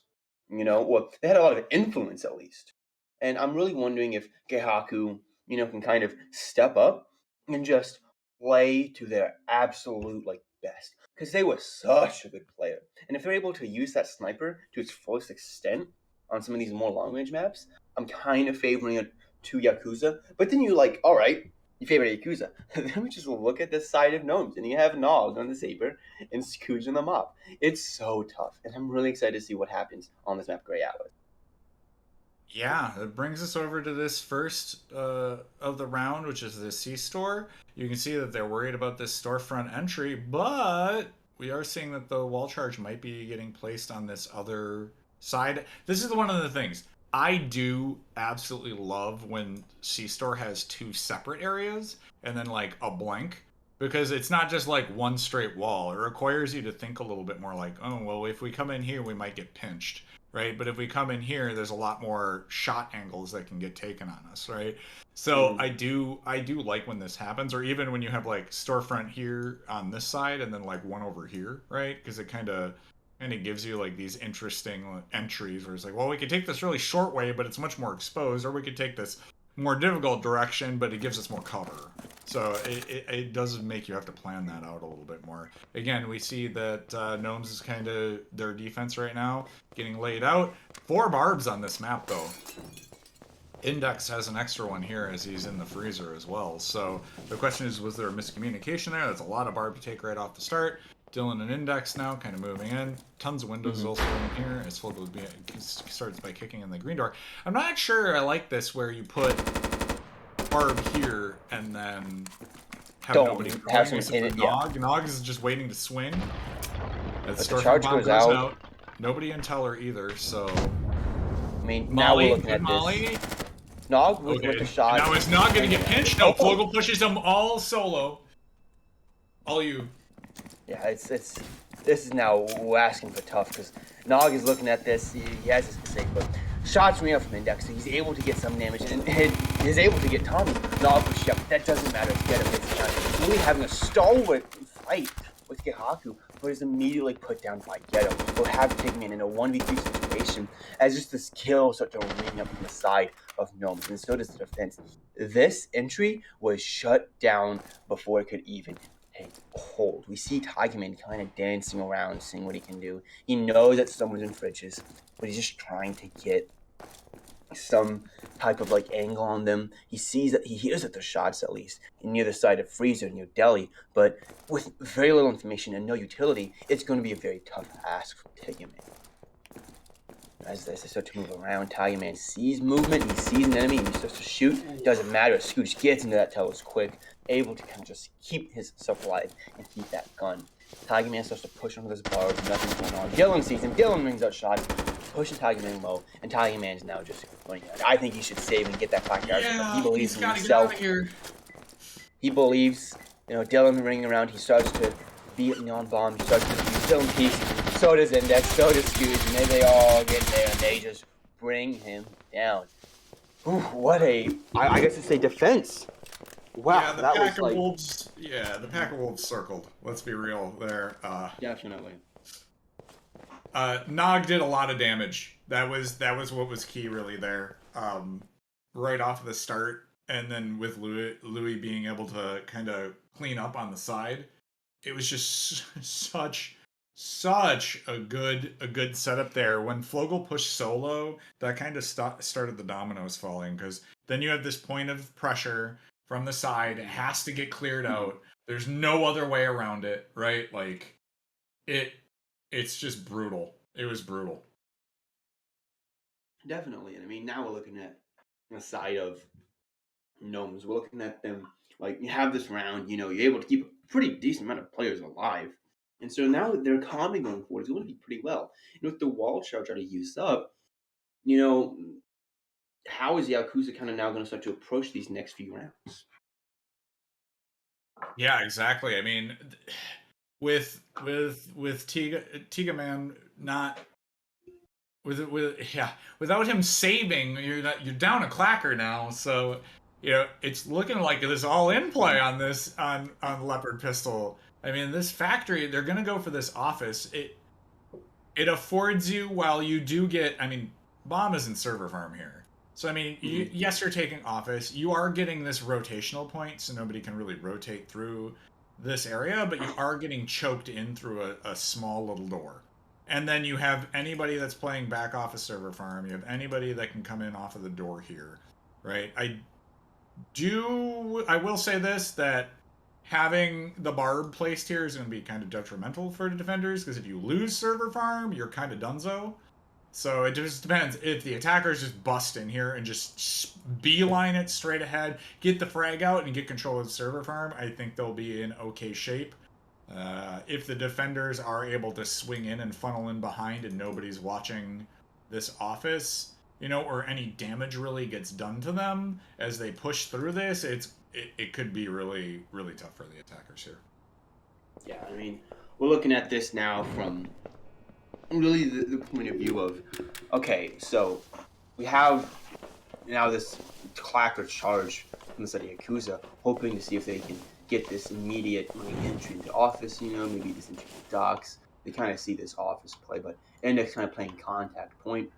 And, I mean, Index is going to matter a lot here, as he has that Molly. He's going to be able to need to immediately hit on. And after that charge comes out, get it down, back up, and kind of relay that to his team. The charge is placed, Ghetto kind of pointing out, ready to see if he can get some damage, and Tommy coming up close to the placard, and that's asking here a lot. The charge goes out, so does the Molly, but no immediate push onto it. Minimal utility exchange from each team. With the charge being now, with the clacker being now placed outside, it's a bit protective. Flash goes in, so does Ghetto, so does Tommy. Flogel having that flash to clear up this little cubby, and now we see that Yakuza now getting full control of office. They're able to kind of have this ground, but Nog playing pretty high up in this toxic goo, on these catwalks, and slowly start to go in. The shot goes out from Scooch, hitting basically, but Flogel. As the nade goes out, Dylan is sitting in this corner, literally watching his angle, and shots exchanged. It doesn't matter, his cock being safe to his fullest extent, getting shots. Nog shooting, he shoots the half in the back, and then rocks shooting out all the way through server farm. It is getting blood everywhere as Ghetto goes down, but so does Dylan. Index is able to get a trade on Tiger Man, but Tommy clearing it up and evening it up, at least in player count, but not in utility. Ooh, shot ring out, Nog able to get Flogel. Tommy now in a 1v2.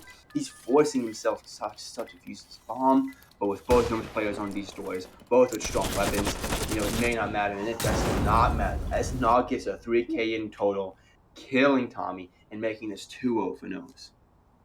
That flank was so important there from Nog. He got so many pickoffs. Nobody pushed him in Toxic either. You had the opportunity, but they were split between having to reinforce the team in server farm and then trying to guard against Nog on the backside, and it just allowed Nog to just pick people off over and over again. It just, you had to, as the 5 team, you needed to push and clear Toxic first before you push the rest of it, right? And I know that's kind of like we're wasting time, but it is a due diligence thing. It is a 1-man versus 4, and if you push him, then you don't have to worry about that backside, and then you can watch for rotates. But it was just that constant pressure, not only from Scooge, but from Nog, holding that backside, and it caused like just fits for Yaokuza to be able to push in on that bomb properly. And then once they did, they got overwhelmed because the rest of the defending team had then the ability to rotate back on them. It's just one of those things where they got funneled into one small area and then just got picked apart. Yeah, I mean, we're looking at this now in Race of Queen. The beach play and the castle looks super strong here, but with now Yakuza kind of down 2 rounds, down a lot of Saber utility, mop. Saber, like it's going to be a bit weird. And Zach, I'm really do kind of asking, like, how does Yakuza just break through this? Well, they have no clackers left. So it's going to be a green push. We know it's a green push, right? They used the clacker on the storefront, they used the clacker on factory, and now they got nothing. So sit sit a sniper back here off of jungle, right? Sit a sniper either off of, you could play it low side or high side up off of here, right? And then just get a nice crossfire between those 2 guns, and then you just layer in some support players here on each one of these positions, right? And just take it to Yakuza as they come in on this beach, right? I'd put Saber up here. I'd put Mop either off this side position or off a window, and then just lay down law because that's all that this is going to be. I like Dylan playing off of this green door. I would have liked to see a barbed wire here just so they can't push pit at all, and it allows Dylan to get like some nice picks off of that. Again, throw in some more defensive barbed wire along in the beach area because they have to go green. Mm-hmm. And I mean, now we're looking at this. It is a firing squad, though. I will say that. It's just look at Dylan with the early molly hitting nothing. And we do see 2 black cars coming out of the side from Yakuza. So there is something that can be said about this long range. But with the 2 snipers, Scooge, Index, who's barreling down on this, it's going to be a bit weird. Ghetto, he gets ready, lines up a nade, chucks it, goes a bit shallow, so to say, and still gets kicked out of me. Attacking teams just to run in. Not a lot of flashes, if none being used right now at least. But slowly start to encroach, get over this beach. Ghetto peeks over Index, well aware of what could happen. As the smoke goes out, there needs to be a lot of play. Louis gets smoked in. Index shot to out. Ooh, they're able to see him get damage, but it doesn't matter. As push pit, Scrooge Dylan now having to back off. Picking completely. Louis gets in the middle of the smoke. No, he didn't pit it out. Scrooge is a snipe. Dylan is able to use the mini KR to just deal damage. Flo putting a lot of pressure, but so is Index. Index putting pressure on Yaokuza, making sure he can't do anything in this global. Trying to use something to see if he can weasel around, maybe get power off and then to go off that. But that may be a detriment as Index still has that saber and still is able to see in the dark. Blair's also out for defending team. Yeah, it's Flogel and Kahaku start to play around. Dylan just takes contact, play with Flogel. It doesn't matter. They're able to get that trade. Kahaku with a kind of shallow flash, and time is starting to ring out as Kahaku needs to slowly and surely do something, but it doesn't matter. Scoo just lays them out with the the quarter is 3-0 for Gnome. What a defensive side. Yeah, I thought this was going to fall apart really quick. The smokes were really, really good out here to give them some cover as they pushed in. They pushed in on the weak side, but Scooge just. Those snipes were too much for them. With no barbed wire on that corner, I swear, they would have put barbed wire on the door. The attackers all would have been funneled into that one little area, and then you just pick them Hmm. apart. That did get a little bit dicey once they got out of it, but I will say that was perfectly well played defense. The two snipers just you could not push in on that beach without getting absolutely torn up. And really good defensive set from from the gnomes here. That was pretty clean in terms of defense overall. I feel like Yaokuza kind of just lost some of the mentals there on just do the due diligence things that you need to do, you know. Hmm. And again, we saw some good play from them, but it wasn't enough for such a strong defense. Yeah, and we're looking at this now from the side of Yakuza. All right, we're down 3-0. We're now on defense. Maybe they just need to have this mental reset for it's a new like we're on defense. It's a new quarter. Let's just play this C store to our best ability. Yeah, absolutely. And coming in on this C store now, we're seeing that gnomes don't want. This is normal. This is very unusual. You normally don't see people not doing the storefront play, but I do that know that gnomes like being a little bit unconventional. So pushing in through this shed should be kind of interesting. You know, a lot of times they do these you'll hear people still kick shed doors, so Hmm. or just doors in general, to try to just uh, uh, do a little bit of like that hinky feint kind of plays, but this is Hmm. actually going to go through as an actual shed play. So as long as they're smart about this, they should be able to get a drop. I mean, you're seeing all the defense. Look where it's getting put up. It's getting put as a guard from pushing storefront, right? There's going to be a Yeah. storefront play, or they're going to push storage, and that is not what's happening here. So this is gnomes coming in and playing off of that soft part of the defense here. So we'll see if they can push it fast enough. There are two mollies here from Tiga Man and Ghetto. It could do a lot of damage here as they are starting to become aware, like, hey, they might be actually doing this at a The play. door kicks. So there Yeah, is that but they go out smoke real out. quick. So they already have Notice the control over the flash. shed. Wow, Oh, control over lights already. Ooh, that molly though, that was a little bit and with these dangerous. lights going out, Ghetto is using his Sahara to the fullest advantage. Now it's kind of just splitting this map in half. Louis going to have to do something if he wants to do it, but with the flash goes out from Index and Nog pushing, they both get, well no, Index gets one, so does Dylan and Nog, making this very easy. Dylan getting his second kill for the round, and Flo's kind of tying it up with a kill onto Index, but that doesn't matter. You know, Flo getting that early contact really just makes it seem from a 4v1, from a 5v1 to a 4, so Tommy being pushed back, the Molly's pushing him, and so do the flashes. Tommy can't do anything except try to save his movement with his Molly, but that doesn't even help him as he gets sprayed down. So clean 2K from Nog there. Index Dylan with that 2K as well. Perfectly well played. So fast, just immediately. That's the aggression we like to see from attackers. No waiting, no nothing. Perfectly called play. Just really clean. So well done from them. That was like perfect execution. There was nothing Yakuza could do versus that play. They just again Mm-hmm. completely circumvented all the defenses.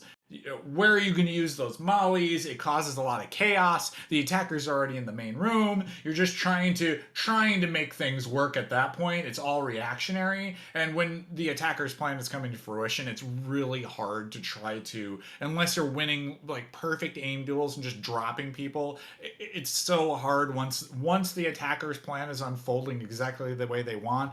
The defenders really have no other option. Definitely. I mean, looking at Leopard Pistol, we're 4-0 up off the gnome side, and I mean, we see the attackers now having this idea of that, Toxic going to be scary, and the defenders now looking at this from a, just play back, see what we can do. And I mean, like Zach, this looks, I would say so far at least, pretty one sided. Yeah, I again, if they're gonna do this office play, clear toxic. Like that's the main Mm-hmm. that's your main goal 100%. here is get a hold. Like that was the issue we saw earlier is Yakuza tried to do this, right? Get control of this, right? But you need to get control of this, right? Once you have control of this, you have your toehold, right? You did not have a toehold by just taking this, right? You own nothing. You own this part of the map. That's you can get swung on. There could be people behind you. So make sure you get a control of this. Nobody can get up here once you have control of Toxic. So that was the key. Is like you have control of Office. You have one half of the upper area, and you gave up the fact that you could push this. Right, one flash on in between these two things, and you can easily take Toxic. So that's the main deal here is just make sure you have control. If you're going to do this upper play, get control of the top point. And now that doesn't mean like, hey, there's going to be a guy playing snipes off of the backside of this crosswalk. Be really careful of that. You need to be mindful of that danger. But if you are taking office, you gotta take this upper part of Toxic, and that was where we saw Yaokuza not do that. And it is looking like you did see Flogel like saying, "Hey, we need to flash this out and gain control of that, because that's where we had a lot of power." Mm-hmm. This is gonna be dangerous though. Could Kahaku get a shot here? He does take a shot. Nobody hits. I mean, now, yeah, this shot from Tuhaku, this mop is going to have to do a lot of work. We're looking at now this office stack up, and so this office stack up charging time to charge alone. So is the 4 players boiling into the office now, 2 boiling into Toxic. As Index starts to exchange shots from Tommy and Silverfarm, but that doesn't matter. As Louis able to hit Flogel. Now they've asked Toxic in office, both inside of Gnomes. No, Ghetto is able to use that. Heihaku with the mob shot, making this maybe more even. There's a lot of chip damage on the side of the defenders, but the defenders now need to slowly start to go around as Dylan just to push into by himself, lonesome, not picked off from Heihaku. So Heihaku now has very little side. With the smoke going out and with that flash, not pushing in. Gooch needs to use the saber to its fullest advantage, and as that nade hits that barber into Silver Farm, tension is now blown as the Flash and Mars both got from each side, respectively. Ooh! Scooch hits Heihaku, making it now a 3v3. A lot of damage done on Ghetto and Tommy. And so we're looking at this on the side of, if you're from the attackers, you're running out of time, you're fishing for the amount of utility you can use. And as Dylan gets ready, he starts to have this flash and Scooch. The flash goes out, the flash hits probably Ghetto, and Nog now pushing. Oh, Nog gets 1, he hits Ghetto. Bomb is being kicked down 20 seconds. The attack now is 8 as shots ring out. Scooch gets hit down. Nog, Dylan, both of you Tommy needs to do something. Ooh. Get on the bomb! Oh my gosh. Just barely. Absolutely It's gonna be so close. barely. I don't know that. They by like a millisecond. On the zeros, okay, yeah. Oh, Whew, that yeah. got a little bit dicey there, right there. Whew. All right, and they got Clacker and the saber And the again, saber. really clean. 5. Oh. Yeah, I just want to point out this flash. I don't know if anybody saw it, but what happened was Scooge threw a flash from inside into the toxic area and was able to hit Flogel, I believe it was, that was hanging out in there. Full flashed him, and then they were able to get a push into that. Now, I will say it did kind of fall apart. Nog needed to watch that door as Louis pushed in for the lights, but otherwise, really clean execution there again. Scooge winning that sniper duel, super important. Kahaku going down right there was he just needed to. It was important for him to hold that lane, but again, just really well played from Scooch. That smoke really kind of messed with things a little bit too, so it allowed Scooch to get in position there. I mean, like, we're looking at this just efficient play from at least from the Gnome side on defense, and now from a scrappy play from the Gnome side, but also just hitting the shots. They're playing well. They're just shooting well, and we need to see that coming out from the side of Yakuza. And on this Razor Queen map, this plan from the side of the defenders kind of lining up with the attackers. And so, Zach, I'm really wondering, is this castle push going to work out well? I mean, This is such a hard push because you're coming in at this really steep angle. You're funneling in through a really small area. And granted, yeah, you can swing along this backside, but oh, there's just once all the defenders turn, there are a lot of angles that can absolutely cut you down. I'm not a big fan of this smoke spot either because you're dropping a smoke and then you have to try to spill out into this. I mean, one good place molly up there is going to do a lot of damage, so this is going to be a little bit gnarly, I think. I don't know if this plan's going to work. It's really tough. Yeah. Granted, you can drop around here. You know, Yeah, I mean, you're 5-0 up, like. yeah. But I mean, as we do see that the stack up on this red door, Tiggerman, Get on Tommy, all seem like they're aware of it, at least by somewhat. Tommy playing a bit close, maybe seeing if he can play a bit. There he goes. He sets up for this. As the charge comes out, as a flash, the smoke goes out, and so does the flash, forcing Tommy back. Kahaku taking these long shots, and this long that smoke could be doing a bit of damage. Kahaku takes a lot. Vogel using one of the last piece of utility he has. He's back in this corner. He gets flashed out. He gets killed. Ghetto is able to get indexed, but no, he's immediately shot down, and so is Tigerman. Louis doing a lot of damage with that 2K as Dylan is now pushing up. Dylan gets to hockey, and Louis gets 3, killing Tommy, cleaning out under and making it 6-0 from Gnomes. So clean. Where was this Gnomes? I don't know, but they're showing up that they figured it out. They've seen the Matrix. That was so well played. Again, Ghetto had that Molly. I thought it was going to do more damage. All the Gnomes took all the positions on the backside here. That gave them shots on this long angle, and the combined fire of that Igmar and that Saber just immediately put Tommy and Kahaku on the back foot. Tommy had to bail out underneath. He was unstuck underneath. I thought he would get more out of it because he was on the low side. But then Gnomes push in on that south end and just mop up everybody that was down there. And yeah, you saw like one kill come out, but they just overwhelmed that southern side. They knew that there were 3 people on that top area, and so they just pushed the weak side and dropped everybody that was there. They overwhelmed them with, it was 3v2 at least, and while the defenders did get a kill there, they were overwhelmed and taken out. So really clean execution again from Gnomes. Like, you just saw that Louis was able to just do a lot of damage. He's clearing out well. Like, Louis is playing lights out, and so is the entirety of Gnomes this game. And as we go into like Twilight Trigger, this is the first new map of this half, and you see that Gnomes are seeing if they can close it out here. Like, this looks like it's going to be scorched earth. I'm excited. Yeah, barbed wire party down here in the office. You can see that there's going to be they're going all out. They want to take this admissions entry. That's crazy to me. If they're going to do, I mean, if they push admissions, that's insane to me.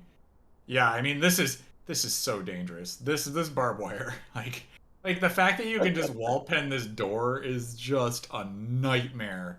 To be able to just pop up, shoot a dude, shimmy over to the side, pop up, shoot some more. This is my perfect setup as a defender, is barbed wire, a green door off of something like this, with a bartending opportunity. I always like doing that sort of stuff. But this lockers push, if it's fast and efficient, this is where that barbed wire can slog you down, just because this button is buried in the back of this map, right? And I believe this is only a 1 red door opportunity too, which I am normally not a fan of maps like this because it requires attackers to funnel in so hard. So this could be the first win here for Yaokuza, just because this is just such a slog to go through these doors and up off of the backstage, and Tommy's holding an additional barb, so there's 3 barbs you have to go through, and you're constantly getting funneled. So this is 4 barbed wires right now at least 3 barbed wires that the attackers are going to have to go for. So on this door. All these shots running out, and so does this charge. The entire attacking team is in this kind of little corner as the nade goes out, clearing this. Tommy's seeing if he can use this barbed wire to kind of slow it down, but Ghetto with the auto shotty kind of using it to slow down the entirety of the thing, and Ghetto gets flashed, gets no one with the auto shot. Oh. Contact. Oof, that's tough, and this Barber is going to do some damage if they're not able to get it out. Dylan kind of playing in the background, Vogel seeing what he can do, kind of toying around a bit.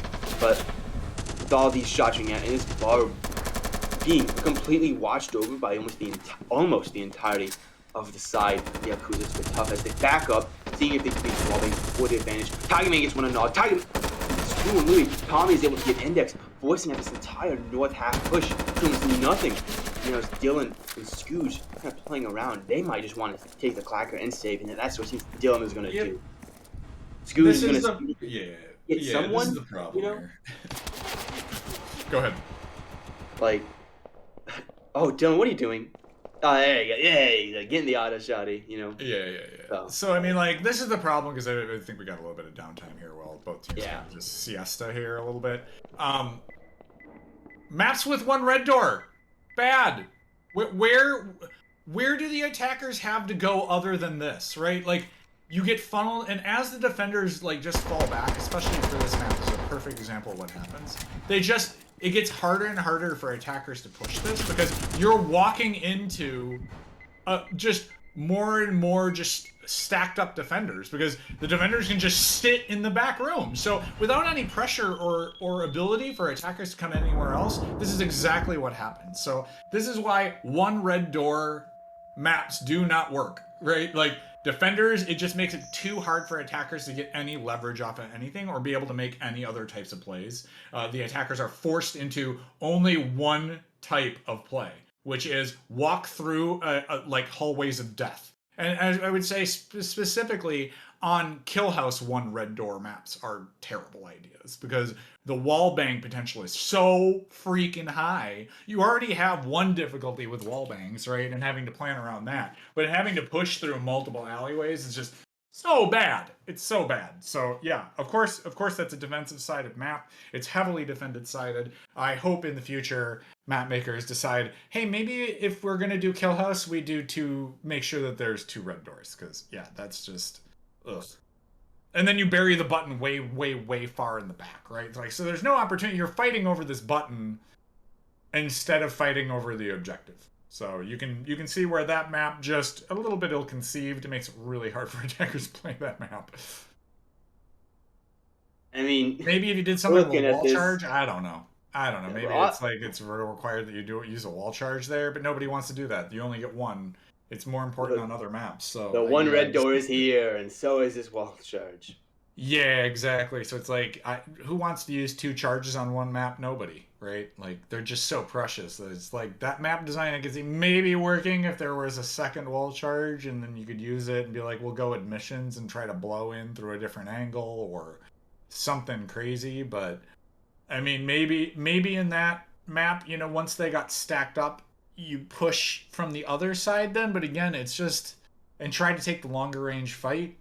Like the grenade getting used on that southern end off of admissions might have been better because then you can at least get in, but there is no way to take control over the bar area because there was no easy way for attackers to get control over that. So yeah, this is just yeah, we'll see. At least Yaokuza gets a win on the defensive side there on that Kill House. No 7-0 yet.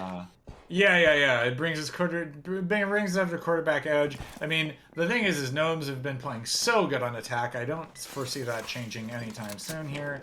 I like the fact that they're saying, hey, we want to get control of this arcade. It does look like they're going to use wall charge, yes, on storefront just to get that sight line. I did save that clacker, very important. So as they move in here. I mean, now we're looking at this. Scooge is able to totally set up. He has the wall charge placed and ready. As I mean, the flash just goes in. Louis with this auto shot. He's seeing if he can do some damage. Logo, ooh, charge goes out. He kind of disorients together. He backs off. Scooge gets one onto Tommy. What an angle! And I mean, now you have Louis pushed in with this open focus after something is indexed towards around with Kahaku in this shed at him. Flowless getting Lee. Punish the auto shot. Dylan, what is he doing? Flogel's in this corner. He's not dead yet. But finally, Dylan gets Flogel. It's a 4v3. Really low health on Kahaku, but also some low health on Dylan and Index. So as the smoke goes out and as this flash goes on utility, there's gonna be a lot of stuff. Ghetto's out in the open. Ghetto gets punished. Index is able to get one of those immediately shut down by Tiger Man. This Tiger Man is now in this tough situation, stuck in this free zone of 1v3. As Tiger Man, Haku is able to be just melted and done. Tiger Man gets one. He has bomb kind of with angling. That doesn't matter as Scooge gets one, closes out this map 7-1. What Yeah, a change up. What a Scooge change puts up. the period on that chapter right there. Yeah. So, yeah, really clean play we saw from Gnomes. Just you saw perfectly played Scooge. They had planned out, hey, there's going to be somebody in storage. Blows the wall, instantly drops Tommy. Was not in the exact spot, so I don't know if that was just an amazing flick or had it lined up on that window because he just expected to be there, but really, really clean. Yeah, I mean, Flogel did his best to try to swing, but then it just came down to this crossfire between the two sides, and the attackers just good flashes, had really nice lineups on the different positionings here, and yeah, really clean execution. Really clean execution from Gnomes. Gnomes keep doing that. If you do that next series, it's gonna be easy lock in, and you only have to get to 6, right? Because you have the Yeah. tie right now. So puts a lot of pressure here on Yakuza for this next series. Yeah, and I mean, like looking at this, we're really gonna have to see Yakuza kind of retool what's going out. And I mean, if we do want to see kind of this change up from Yakuza, I think we need to kind of see how they reapproach because they played. We saw one game, it was a 6-6. I think in that time Gnomes learned a lot what to do, and then Gnomes just came back and crushed them. So Yakuza's gonna have to kind of change up what they do, but we'll see that soon. As I think we're gonna take a short break here and come back and see the final game of this series, hopefully, as Gnomes are now in the driver's seat. And Yeah, this will really, Yakuza bounce back? who Stay knows? tuned.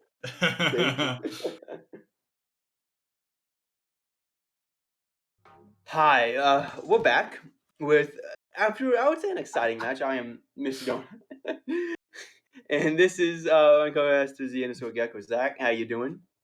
Not too shabby, just watching these fantastic games. Surprisingly, watching Gnomes, who I thought would really be struggling in this game, absolutely taking it to Yakuza, who need to find an answer. And Yeah. we were kind of talking about this over the break a little bit, which was Gnomes is known for doing some really off meta plays. They're known Hmm. for kind of trying some fun experimental things when they see a map that they really like. And Yakuza needs to keep that in mind about who they're playing against because that it has kind of gotten the best of them in a handful of maps now, where they're thinking, oh, the gnomes are going to do the traditional play and will set up the defense for the most traditional play. And gnomes do something crazy and out of the box that they have not, that most teams wouldn't even attempt, and has absolutely, again, I will use the term, bamboozled Yakuza and really made him. It's a lot of guessing now from Yakuza because once you start getting that into your mind, now you're having to cover for every play, right? And I Hmm. think that's why we've seen in the first set, Yakuza was able to kind of get some rounds on Gnomes only because Gnomes is thinking about that. They're guarding versus multiple plays, and you can kind of see that play out. Whereas it seems like the Yakuza is like, they're going to do this one play, and we're going to counter that one play, and then no thought is given to, well, what if they do this? What should we do? And then it's all reaction at that point, and it's really catching Yakuza off guard because when the attackers are like, this is how this is going to play out, and the defenders are left like scratching their heads and only reacting and not having their own plan to counter it, it gets at you into some really difficult situations. And Hmm. I think we've seen that play out multiple times now for Yakuza. Yeah, and I mean, we're looking at Yakuza now from, all right, you had a really, really tough match. And I mean, if we want to see how Yakuza are able to kind of restructure, I think we really need to see, how these first 3 rounds are going to go. I'm really wondering that. I think that these first 3 rounds for each team, are going to be vital. It's going to change the momentum of the game, the mindset of each team. It's going to allow teams to kind of make mistakes. And if they're able to get 3-0, 2-1, you can make a mistake. You can still be calm and be fine. So these first big rounds are vital for each team to see if Gnomes can keep that momentum up or if Yaokuza can kind of turn it around and make it so that they don't really throw away this chance that they have. Yeah, absolutely. And it's really going to show how does Yakuza bounce back from this, because they are under the gun now. So if they Yeah. are able to show up and really shine in these next set of games, we got ourselves a series, right?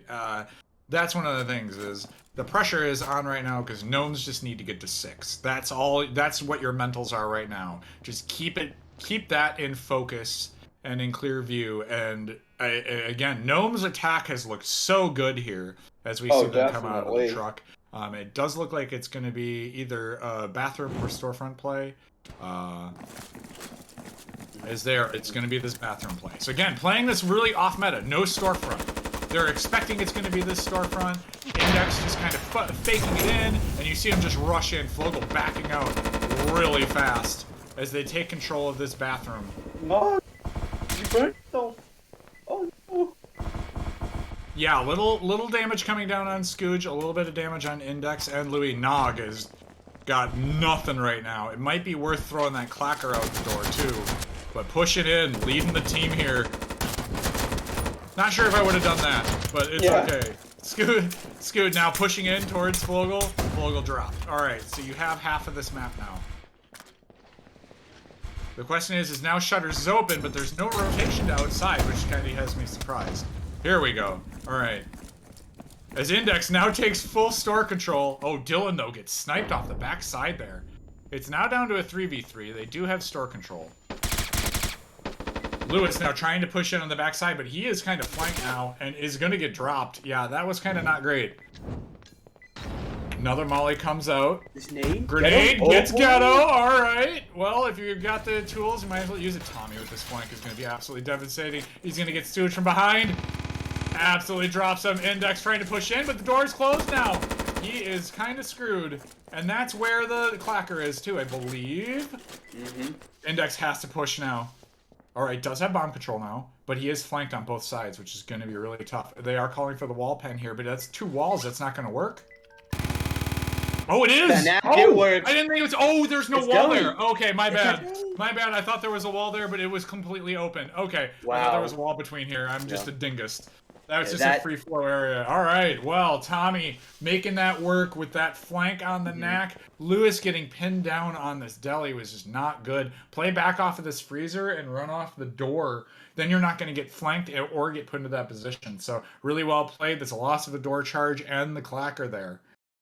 Yeah, I mean, we saw some, just an amazing Molly come out of Flogel, doing so much damage, forcing the attackers to have no health, and then, so the attacker's already down, and then Nog is now the front man at 3 HP, dies, and so it's like, alright, we're now 4v5, we have no health.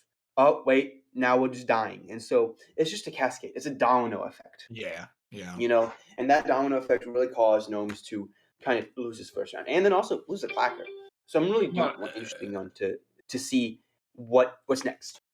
I will say that Molly, the amount of chip damage Flogel just as a solo guy was able to put out onto Gnomes, that was that key to victory. Because once the attackers start taking a lot of damage, it comes down to you have this in your mentals where you're like, we can't push, we have to slow down, we have to try to go for picks, and that's exactly what happened. Is they couldn't be as fast, they had to slow down, and that benefits defenders a lot because now you're walking into the line of sight for defenders. You're slowly taking corners and stuff, and then what happens? Oh, I walked into a line of sight for a defender and died. So really clean from Yaokuza there. They really needed that round to start out well.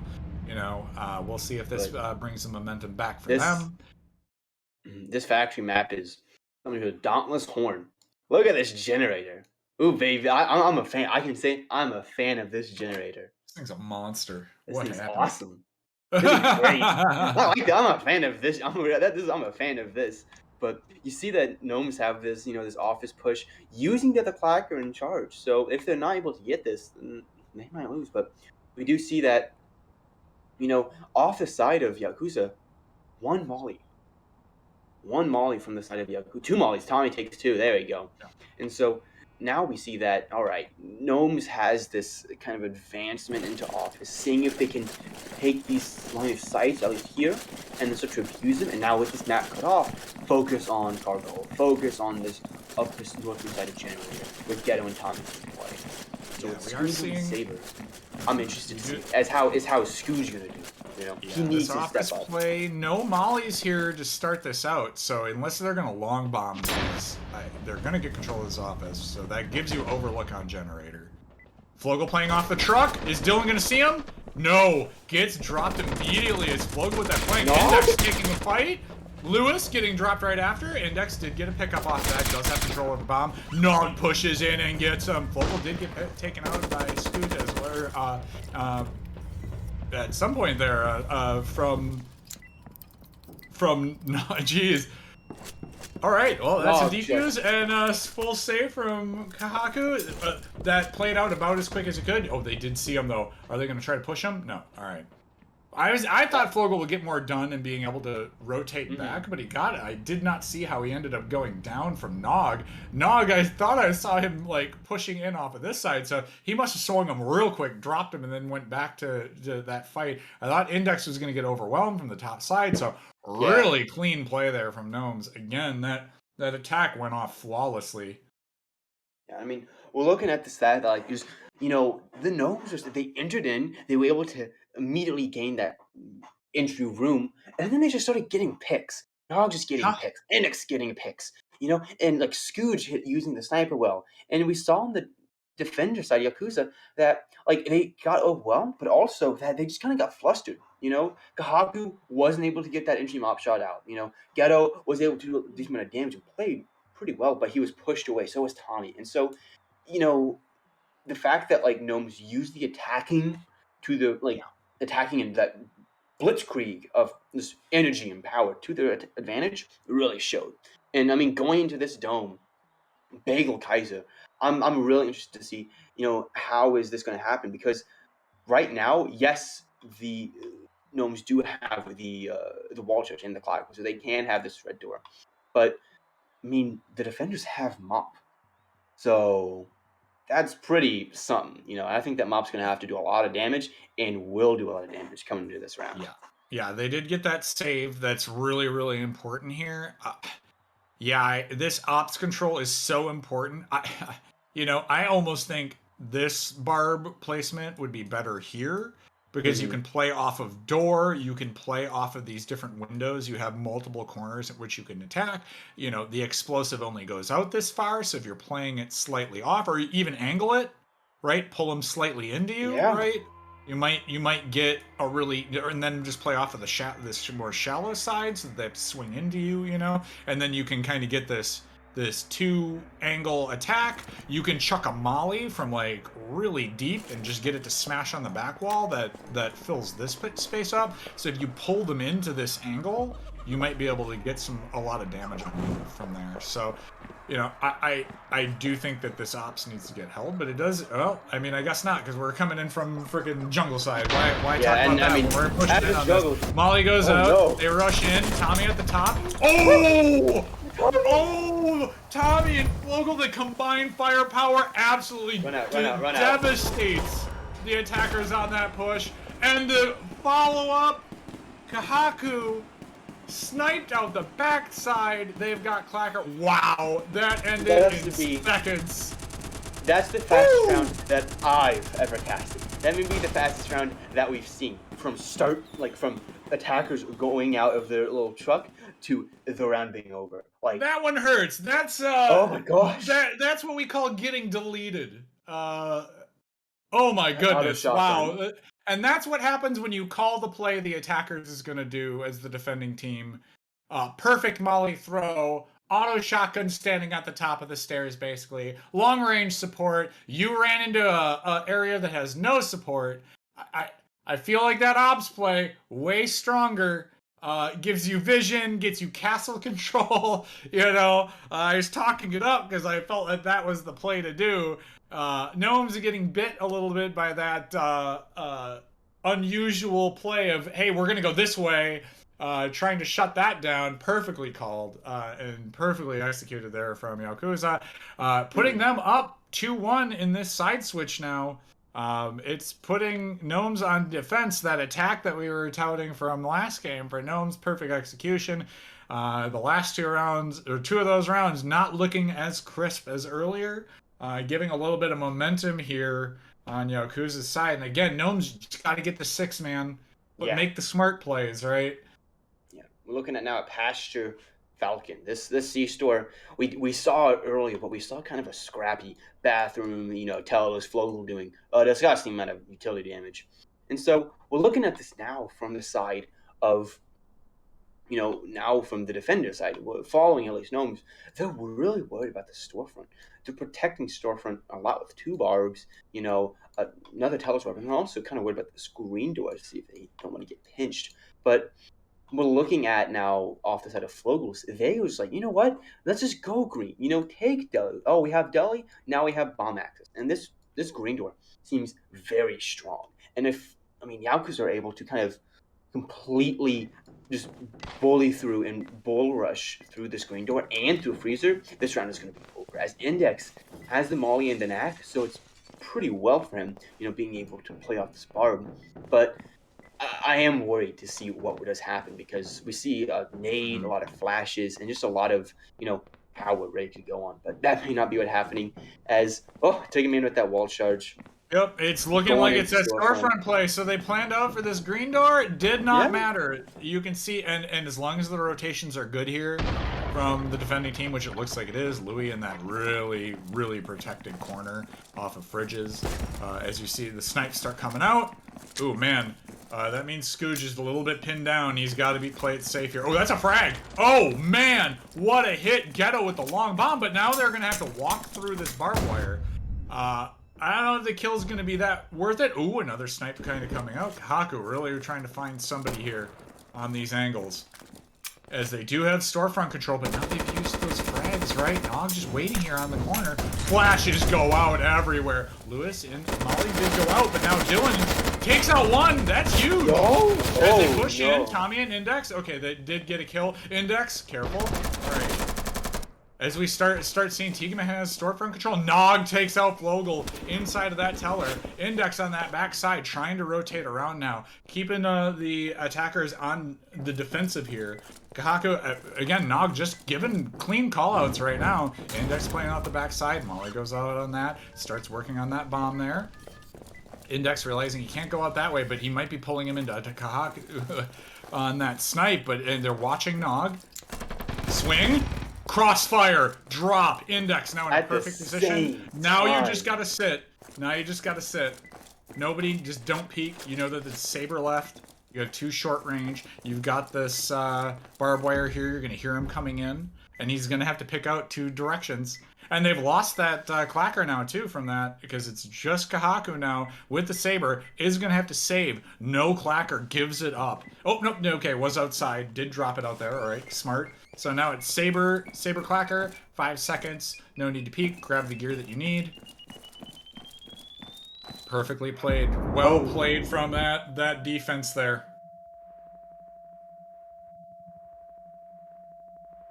yeah. And like that round, I think was very much in the favor of Yakuza. Now it was just like, all right, we have this side access, not just playoff, but Nog played beautifully, able to just take these one-on-ones and then communicating with Index to peak, like get it at the exact same time, so the sniper isn't as like oppressive. Like if they get one, they can still get the other, Yeah. and so that was very, very just like well played from both Nog, well played from Index and Nog. That combo from them played it really amazing well. And we're gonna need to see more of that on Dauntless War, on this factory. Yeah. Well, and it was really nice too because Index absolutely backed up Louis because I thought when Tommy and Flogel rushed on that side with the I think it was Tommy Flogel or it was Tommy and Tigaman rushed that side. It was auto shotgun, and like he got dropped. Louis got dropped on that auto shotgun, but then quickly Index covering his buddy cleaned up the kill right there. And it just that once that side collapsed, that push on that side had collapsed. It really made it hard for attackers to be able to move any further because now Index had full control over that whole east side of the map. So and allowed him to freely flow back and forth to be able to stuff damage on people. So it was really really well played. I mean, like looking at this map and at this at least attacking side, we're seeing that Yakuza kind of want to use the same office play, gain access to this entire side, coming through green, coming through docks, and then just kind of pinch this lower half of the map and go from there. But we do see that Gnomes is kind of like a bit more, all right, let's just play, around this section, defend this bomb, and if we need to, we can take these contact plays on these doors. So we do see that there could be a flow barb or just a kick barb from the side of Index, and that would be very impressive. And with Scooch on this mop, I mean, this is going to definitely be something that really does have a lot of staying power. And with all the the Molotovs, well, at least sorry, the two Molotovs and the two flares coming out of the side of Gnomes, this really makes a power play not as good, but still pretty substantial and pretty like wanted from the side of the attackers. Yeah, absolutely. Yeah, we are seeing this slow walk from Kahaku towards this office side, but it means that you're gonna have one player. Oh, this is kicked open too. So he's walking. He's got saber. He's got explosives, but they're. This is it's like just drop the explosives and clacker now because it's useless. You have no other place to really use that as we see the team stacking up. Flash goes out. All right, Nog's gonna be and Louis gonna be first points of contact here as they start coming into this boiler room area. Scooch dead Haka doesn't set. really know what to do. He's like, the door's kicked open. There's barbed wire out here. Like, what's the plan? Index is patiently waiting as they start. They get the door kicked in on boiler. That lets the defenders know what's kind of going on. Okay, they got boiler room. They got server room. It's just like we got our mop chilling out here. Vogel now pushing up towards that barb. Ghetto now rotating back. He's like, "Hey, get me this grenade here so you can clear this barb for me." Had to run all the way around. 55 seconds already. It's taken forever. Okay, they finally dropped the gear, but like now it's Ghetto and Kahaku now on that south side. It should have been a two-player push the whole time. Now Tommy and Flogel now pushing in. Oh, immediately Lewis drops him. Ghetto does get off his control as Tommy and Flogel now is pushing in. Tigaman putting pressure on the backside, but there was fire. Molly was thrown down back there. Flash goes out. Nog totally blind as Tigaman now pushing in. Oh, gets the pick on Nog. That's huge. He's gonna get a second. Wow, Tigaman. Okay, finally gets dropped by Louis, but Tommy now has bomb control, and it's down to Index and him. Oh, this is bad news, Oh my and gosh. Louis gets dropped. Wow, it all falls apart. Once Tigaman put that pressure and got the two picks, that defense had crumbled. They needed to have somebody just watching that door. I don't know why Nog just didn't chill out over there and watch that. That's all he had to do, and like once. Oh man, that all came apart. The wheels came off the bus. That defense was looking stalwart. The pick off of Kahaku immediately. Are they going to get the? They did get the saber and the explosives as well. Offended, offensed. Yeah, that I mean, yeah, you just saw the fact that like each player getting two kills, Tommy and Tiger Man opening up it after it looked pretty dire, and I mean with the ability of Tiger Man to get the first entry and then get Scooch the sniper, that really puts a hamper on what Gnomes can do, and then you force Index, you force Dylan, you force Louis into these pretty awful situations, Yeah, it and was not now good. you're putting on this Baylor Kaiser. Maybe Gnomes can replicate like what Yakuza did of melting the enemy team, but I mean, like, I feel that like may this not is going to happen. be Yakuza's play, and I think it's getting called properly now, which is what it should have been. Again, I felt like this play last time was absolutely oh. I see a little one getting pulled out there. In any Ooh, case, I double charge. yeah, it's a 1-4. Ooh, So, but this is weak side again, and so if defenders recognize that, hey, we're just one dude, just double pressure him with like two defenders, right?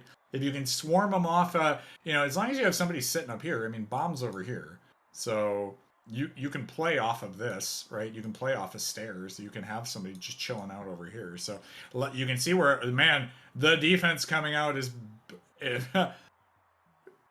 They're coming. They're defending for every play. Yeah, and I mean, now we have this like this auto shotty into this bomb, and I think Louis is going to need to do a lot of it. Louis needs to get at least two, and I mean that means we're really also asking for the flash placement from Yakuza to be a bit lacking because we do see that there is this double charge, there's a clacker, but not a lot of flashes. We see there we see I think three smokes, three flashes, four flashes now coming from the side of Yakuza. And so this means that we're probably going to see a flash in observation, probably see one in the middle of jungle, and that means that they're going to be two for the entirety of the map.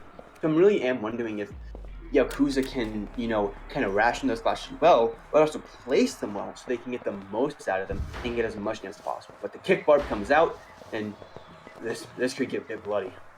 I'm a little bit worried about this barb placement. It might be on the edge of the explosion. Yeah, they're drawing it out. They realize they've made an error here, that this needed to actually be back here.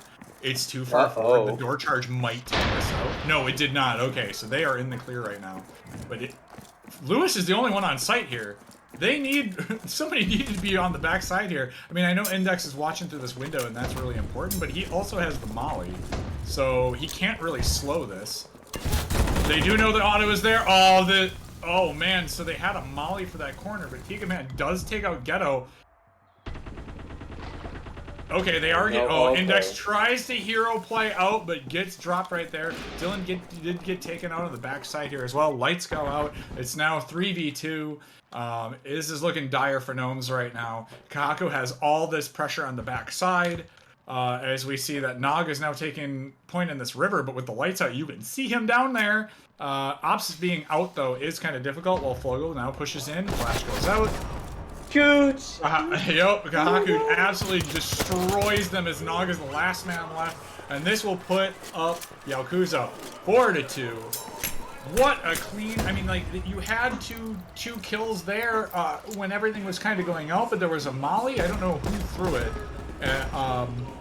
I think it was Tiga Man, because he dishonorably discharged somebody, so he tried to throw a molly short or something. It hit the wall. It ends up killing Ghetto right there. So I thought Yeah. that series of unfortunate events would give the defenders a little bit of a leeway, but no, it didn't happen. They ended up falling apart. I feel like a good molly on the actually into that backside of the door could have really turned the tide there, because you throw the molly behind them, you push them up towards Louis, who has got that auto shotgun, and you just at that point savage them, right? So Yeah.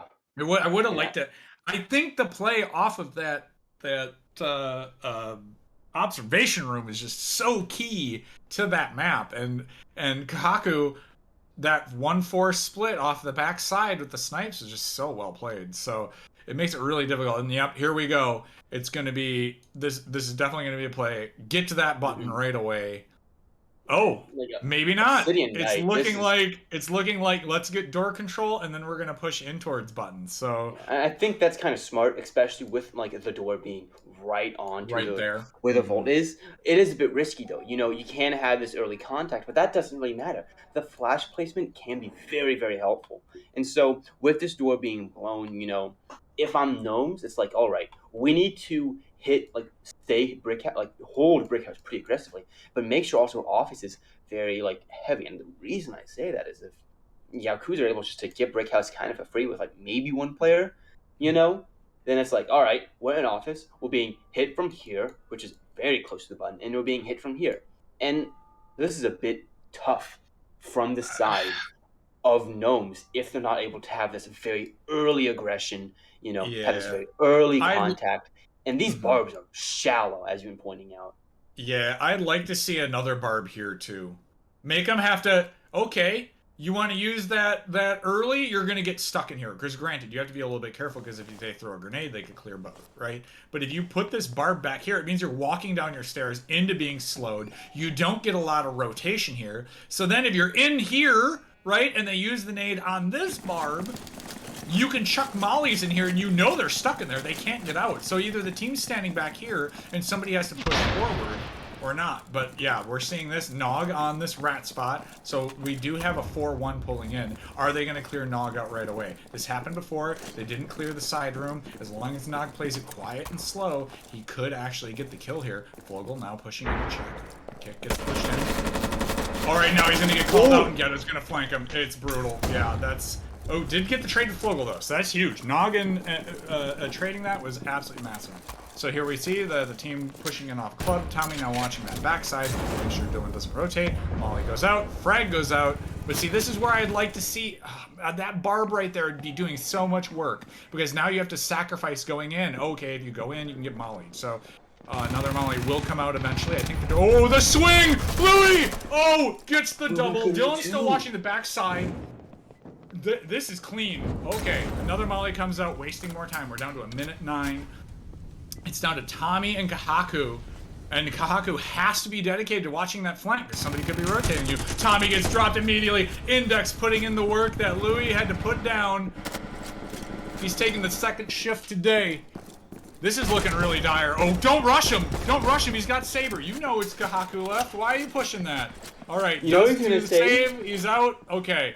Well, I know you can be like, he's saving, but he could just be sitting there watching the door. It's like, I don't like that push. Why are you pushing him? Yeah. You got bomb control. I mean, maybe you can be like, is he there? And you're not sure if he was watching, so now you got to question it. So now Index and Dylan have to play safe, right? Because you can't drop another one, because then it's a clutch sitch, right? Mm-hmm. So, I mean, this is 4-2. This will put it at 3-4. So, I mean, like, this is a defense they really needed. Oh, is Index going to get ballsy, though? Maybe. I mean, if they rotate around here, they're down to 10 seconds. Okay. Yeah. Now you can actually try to go for something. Loot. You got 5 seconds. If you die, it's okay. There you go. Oh, does get it. Does get long KR. Oh, nope, gets short KR, long KR. All right, decision gets finally made. But looking at, the outcome of this, Louis making that hero play really mattered a lot. That auto shotty, just swinging out, having this early contact, did so much for them. And then, now it's like, all right, we had, yes, Yaokuza did save Clacker, they saved Saber, but now Gnomes are just closer. They're just stepping closer to that 6th round that they need. And if they're able to get that, they win. And so Yaokuza need to play lights out, and they need to play very carefully too, because if they allow Gnomes to just start getting around and just start getting ego advantage, it's almost impossible to come back after that.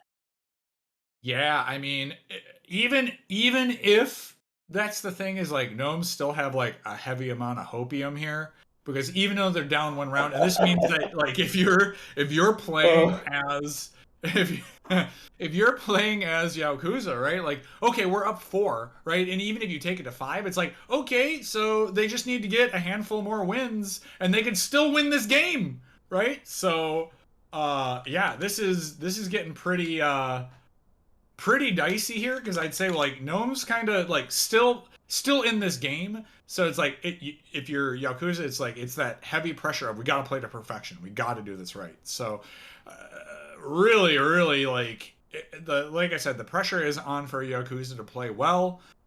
They've been doing that so far. Their games have looked much cleaner, especially their defenses have looked much cleaner. Over the previous set of games, so maybe they kind of made some good adjustments here as they've kind of been playing. So we see the sus map heavily getting played right now. No. But we see that like it's looking like this is a good play counterplay right now for Gnomes. Because you do see that they are planning for the storage play. The Molly got put down. They're like, hey, they're going to probably do this green. They're also planning for the storefront, so good options here. Yeah, and I mean, we're looking at this now that, like, the defenders have these really well-placed barb setups to protect this bomb, but Freezer is this option. It's also a very tough option, too, with this early easy access to arcade and this easy access to tellers. I think that if you are on the attacking side, taking storage is planned, and they have it, but they want to immediately go freezer. Freezer is very vital here. It allows you to have these early long acts. So bathroom isn't that much of a threat. You can see tells really easily, but also it just allows you easy shots on these fridges. And with the lineups just happening right now, they want to kind of have this very fast play that allows him to kind of just snowball onto the freezer and then take a step back. Allow for an almost team like what's going on and then just blitz on and blitz creeping through. But with the charge going out, everything starts to now roll in place. Haku takes shot, takes second shot, does not get a hit. Tiga Man already pushed in. Why did they leave they left the green door open? They were so worried about that, but it's the play you think it is, boys. You didn't have to think about that wall charge. It's already been used, so smokes go out on Teller. Dylan getting pushed back. There is shotgun on Tiger Man, but they're pushing in real heavy off of this freezer, and it is only Nog, and he's gonna have to try to do something and gets taken out right away. It's now down to Dylan and Index, and Kahaku's just watching that door. So they have bomb control. The defenders are left running around. Vogel trying to get the pick off the backside. They already have bomb control. Louis tries to push in, gets dropped. It's down to Scooch on the backside, and Index is way across. Dylan is just stuck in that room. He can't do anything. Scooch gets a good molly on the bomb, try to hold. Tiga Man drops Scooch on the backside. It's down to Index, who has to push, and it's down to Dylan. Oh, and just gets dropped off of the door because Kahaku is just watching him. So, yeah, the pressure from Kahaku, too great. They were so worried about this weird wall play, which is, that they're not going to do that play, right? It's going to be the standard breach wall storefront. Why did we have to worry about that too much, right? Like, they got control through this entire section. They never held storage. If they would have held storage, I think they would have been fine. They just let him in through freezer, right? It was just it was easy flow from storefront to storage for the attackers. They were just and then had beautiful bomb control. You have these barbs set up. You never use they were just there for set dressing. Yeah, but also you saw that Kahaku played that was so oppressive, because he had that 1-2 shot. And it was like, all right, we know this is Saber, and then they didn't peek it. But then they also didn't peek it to a point where now it's like you're forced into arcade. You've backed into arcade, and when you allow the attacks to just run up, gain freezer control, gain bomb control, and you're on the back foot. You have a sniper watching. And so it's just so tough for the defenders to kind of come back after giving the attackers so much ground. And now it's 3-5. Yeah. This is going to be a very weird factory of Cage Spear because we look at this, the Pipeworks, one of my favorite things. I'm so excited for the Pipeworks map that's coming. Oh, but it's oh boy! But this is a precursor, Donut. What did you do? This is precursor. What did you do, Donut? I did something. You'll know when you see it. But this Cage Spear map is really something. As you see that this toxic, you really do have a lot of easy access. Sitting on these catwalks allow you to kind of shoot through into the server farm, and we do see that the attackers are having this office play. Office is pretty strong here.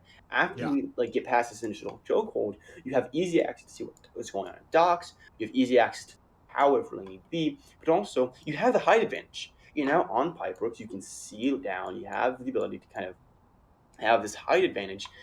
It's also a two-edged sword. Because if we look at this, you have to fight through what's arguably the longest path in the map, and then you have to fight through the fact that these windows can be very deadly. If I'm sitting right here, I can just start shooting. If I'm sitting right here, I have easy access. In docks, it's very easy to shoot. And so there's all these angles that Yaokuza have to be afraid of. But the dividends that it can pay is extremely high if it pays off. Okay. So if they're putting this barb off of this door, Nog better be playing here. And if you're not doing that, you need to have barb. Yeah, you need... the one thing about this is, defenders have to hold this area here, right? This is so critical for them. Get out a couple of flares, put them on the back sides over here, or even in the dead center here, so you can get at least some good vision. Because if they spill out and take this power and you have no flares, you're going to be in trouble. So, and I like the fact that you have Scooge back here. You can play off of this bomb. You get a lot of angles there, right? And you can play high, and then if you need to, you can retreat to low. So... yeah. I do like the setup from the side of Gnomes, and the attacking plan seems very like solid, solid attack plan from the side of Yakuza, but going through all this is gonna be a bit tough. And, I mean Kaku, and also just the entirety of the attacking team, Tommy and Ghetto, are gonna have to play really well. Now, Frag does go out, destroys this barbed wire that was placed on Office. Index is here, and he has pointed the spear. There was a molly thrown out from Doc, did land in Office, but snipes go out from Kahaku, drops Dylan. Index with the second molly. He needs to get out of there. Oh, he did pick up Flogel, but he is going to get shot from the window. Ghetto drops him. So Index has been playing out of his mind. So, like, that's a big player down. Nog now trying to push. Lights go out. It's down to frickin' Scooge and Nog, and Scooge gets dropped. Louis did pick up one on the backside, long range, but that was your sniper. So you're down to Nog, who's got a silenced, Gruber and Louis, as Tommy walks up on him and drops him on the backside of bomb. They have the height advantage. It's all down to Nog, and this is not looking pretty for this defense. He can swing out on Toxic, but that door is unlocked. So, yeah, he's gonna get dropped right there as Tommy has the perfect angle on him. And again, like, yeah, Dylan, you had to be watching that Office. You knew it was going to happen there. Either take the back position here and try to play off of these canisters, but, like, you got caught out there with your pants down. So, I mean, Dylan needed to be on that backup. And, again, Index trying to hold this window all by himself is just so dangerous. Like, there's just no good spot for the defenders to play off of this power, right? Like, it's just not an easy thing. So, like, again, if you think they're going power, just drop some flares out, right? Get one on the high ground, get one on the low ground. Make them have to walk into you, right? You know they're going to spill from this direction. You already have one person watching the backside off of here on Toxic, so you're fine otherwise. So I just feel like they were playing a little bit too aggressive off of that Office push. Like you said, Office super strong on that map. It's like, yes, you have to be aware of, like, different angles, but again, just not good defensive angles taken here from the Gnomes for that map. And that puts us at 6-3. So this is now round point. This is looking really doable from Yaokuza to actually take this game and put us at a dead even heat, right? Game 3 then becomes even more of a banger. So we've seen both teams tie, both teams whoop up on the other one. I mean, Gnomes did it in more convincing fashion, but hey, I mean, they're Yaokuza now putting a little bit of doubt in my mind over whether Gnomes can take this or not. I mean, looking at Obsidian Knight now, this map kind of just was really well played from the defender side, from Gnome side, using that lowy kind of hero play. And so now we're looking at this from, if Gnomes want to not lose and not have to go into overtime, like, they're going to have to use this frag really well. And that means, like, with these two barbs right here, right next to each other, it seems very like this frag is going to be able to go out. They can run in, get that, and then just start causing damage with already having access to this. If they don't get the door open, then the frag won't do anything. But if they do need to get that, then something can happen. But we'll see. This is one of those things where it's like, we do have two red doors, which is really nice, but there is just such a strong defense in this map right here, right? Like, it is very hard to push that. It almost feels to me at that point, just fucking push Brickhouse, right? Yeah. Like, just take the free door entry, get control of the Brickhouse, right? And then you can easily just punch in through this door, right? If you really want to use the frag, use it right here. Clear out the room, right? Force the enemy team into this backside. Get a flash over here, and then you can just push them. Mm-hmm. A flash on the far side here, a flash on the backside here, and you're golden on that room. But both teams doing the same play. Get control of this club door, right? It's really, really important, because otherwise, I guess the defending team can just push club and then take bolt. So flash goes out. Shotgun, does he get the clear? Ooh. Gun open, all right, backs out, frag out, perfectly placed, but they got the door closed, and that Ghetto. Ghetto gets up and gets the door closed, and now it's going to be a lot of utility here. Okay, flashes go out, but the molly holds them back. This is dangerous, and nobody's checked the kitchen link. Do you have Scoots watching the backside, but no, you need to drop that clacker, my man. This was the issue, and he walked in with it. Another molly goes out. Smoke this time, but they are out of utility. They have got one flash left. One flash, and there is still one molly. This is such a tough Oh, this ask. is just so Gnomes. hard. Oh Louis gets no. shut down. Another Molly goes out. It's devastating. And now the Clacker's stuck in here. You didn't drop it outside. Last time that you saw that, so you've used your explosives right off the start. Oh, this is devastation right now. This is looking like a win. I mean, they have to be able to push in on here, and they still are yet on the button. And now, well, there is no more mollies though, so Scooge and Index can push in here, and Index is still up. So now What will be Flogel on the slow rotation. Beautiful. Clacker does get picked up, and Scooge drops right off the start, and there's another molly here, and it There is it a is. 7-3, a convincing win here by Yaokuza. Yeah, like wow, this is going into overtime. From 6-6 to 7-1 to 7-3. This is gonna be something, but I mean, like I think the best breakdown we can have is that this is just a back and forth game that anyone could win. Anyone can take over. And I'm really wondering, how is now Gnome's going to have to kind of reconstruct? How is now Flogel and all of them going to have to take the momentum that they get from winning this and push into the next game, into overtime? So I'm really excited to see what happens. But I mean, Yeah, I mean, it was looking so good for Gnomes until it wasn't. And yeah. this is where we find ourselves. I mean, like, both these teams looking pretty damn even here.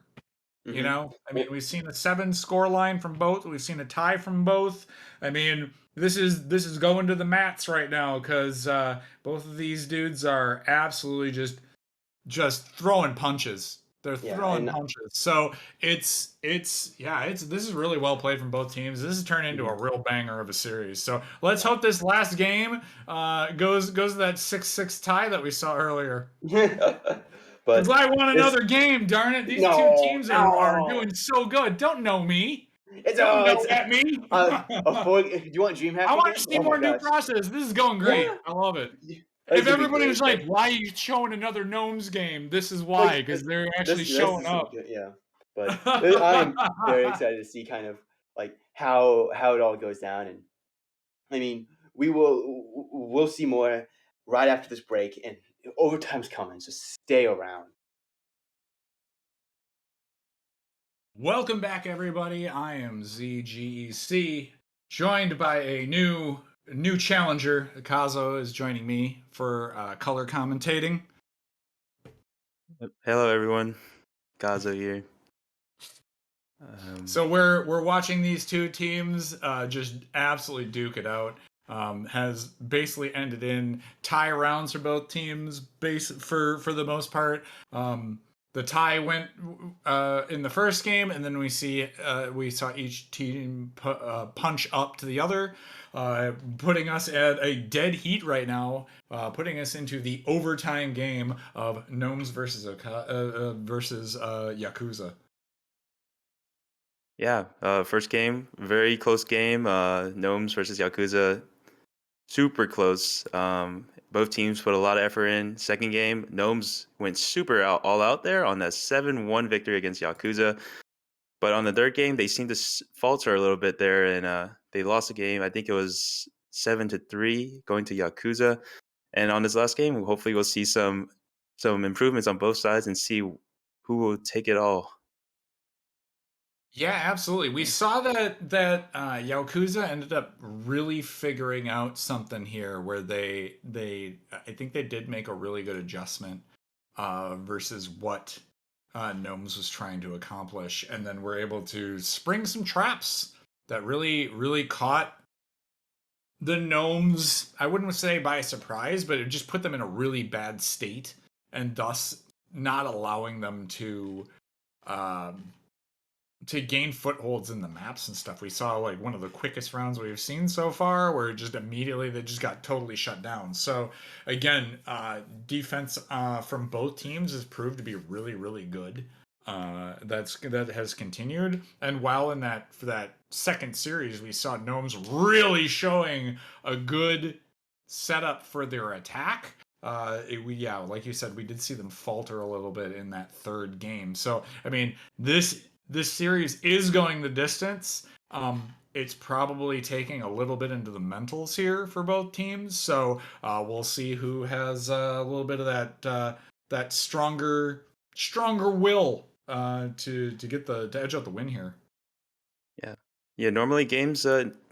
Well, the game's already at three matches already. I'm pretty sure Right. both teams are struggling with that perseverance, but we're going to overtime, and even whenever I play with my team, 4 games can be quite a strain, and hopefully we can see both teams holding on to the basics, and Yeah. yeah, Yeah, that'll come into key the key elements is just making sure that you're doing your it's just those little plays, making sure that you're following up on and not overlooking something. Again, checking those side rooms, right? We saw that in that kill house on that last map, right? The kitchen, they had dedicated a sniper to watch the door because they probably knew, hey, somebody could be rotating through here, right? And so you had Scooge just watching that one door pretty much the entire fight. The issue being is that you could just push that weak side man and then just make sure that the rotation can't happen, right? And so there was a little bit of, you could see a juxtaposition, whereas in Yaokuza had tried to push him and then they lost one, right? They didn't dedicate the amount of utility to be able to put him down. So that was kind of one of those instances where you saw the two teams take a different approach, but like the result was exceedingly similar, right? So it's just one of those things. But like I still feel like making sure you're pushing and gaining control over a map is way more important than just like letting a pressure point just sit, because then you're constantly like you're unable to devote your entire team to a situation. You're just stuck watching, like one pressure point because there could be somebody there. yeah. I mean, yeah, in the game, like it's a lot different when you're in game because there's a lot of stress, a lot of decisions you have to make, and sometimes those decisions are not great, but you got to work with it, try to make it work, and communicate with your team the best you can. Definitely. And as we begin our the next series here on Allied Tide, we have Gnomes on attack and we have Yaokuza on defense.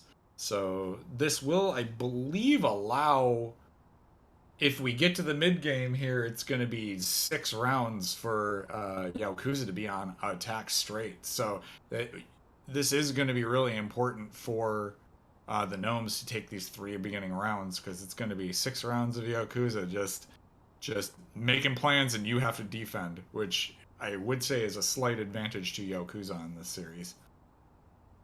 Yeah, actually, I think since this is overtime, I think it's first to 4. Oh, is it first And 4? if I'm not, Yeah, if I remember you're correctly, yeah, probably right. I keep forgetting we're on this 4th game. I keep thinking we're on this like 3rd game, the mythical 3rd game, but we've already tied.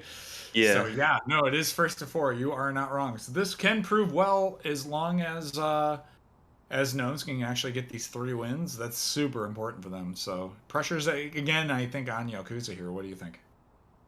I mean, I like both teams, but I'm leaning more towards Gnomes here. I think I know them a little bit better. That's just it, though. I don't really have a preference, but this will be an interesting game to see. So I'm excited to be here. So what's your thought on this map here? Well, we're Yeah. getting into So the I mean, this is one of the newer factories where like there's a boiler and there's also silos with vertical walkways, like increasing like verticality. And I don't know. There's a lot of different ways to play this one, but server farm is usually pretty hard to hold, and especially in these recent factories, because there's just too much area to cover for attackers. A lot of coordination needed, flashing through windows and such. But it should yeah, but it's starting. So up to you, Z. Yeah. So we see Tigaman and Flogel trying to get this pick off the initial push on server farm. They did use that nade to kind of get in on this. You see Nog and Dylan just patiently waiting. It goes out, and Haku Has to get out of there. But Tommy and Tiga Man now taking... Oh, the snipe from Kahaku was so good. Index dropped right off the start. That's one of their best players here. As Dylan is trying to hold off of this knock. Molly goes out. Lewis and Scooge now holding off of that side. As Tiga Man takes out Dylan on that backside.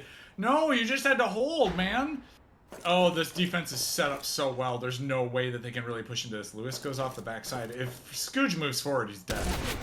And he's down. All right. So the slight side, this is looking so good. As Louis now in a midst of gunfire gets dropped right at the end. It is down to Nog on this backside off a boiler. One man versus the world.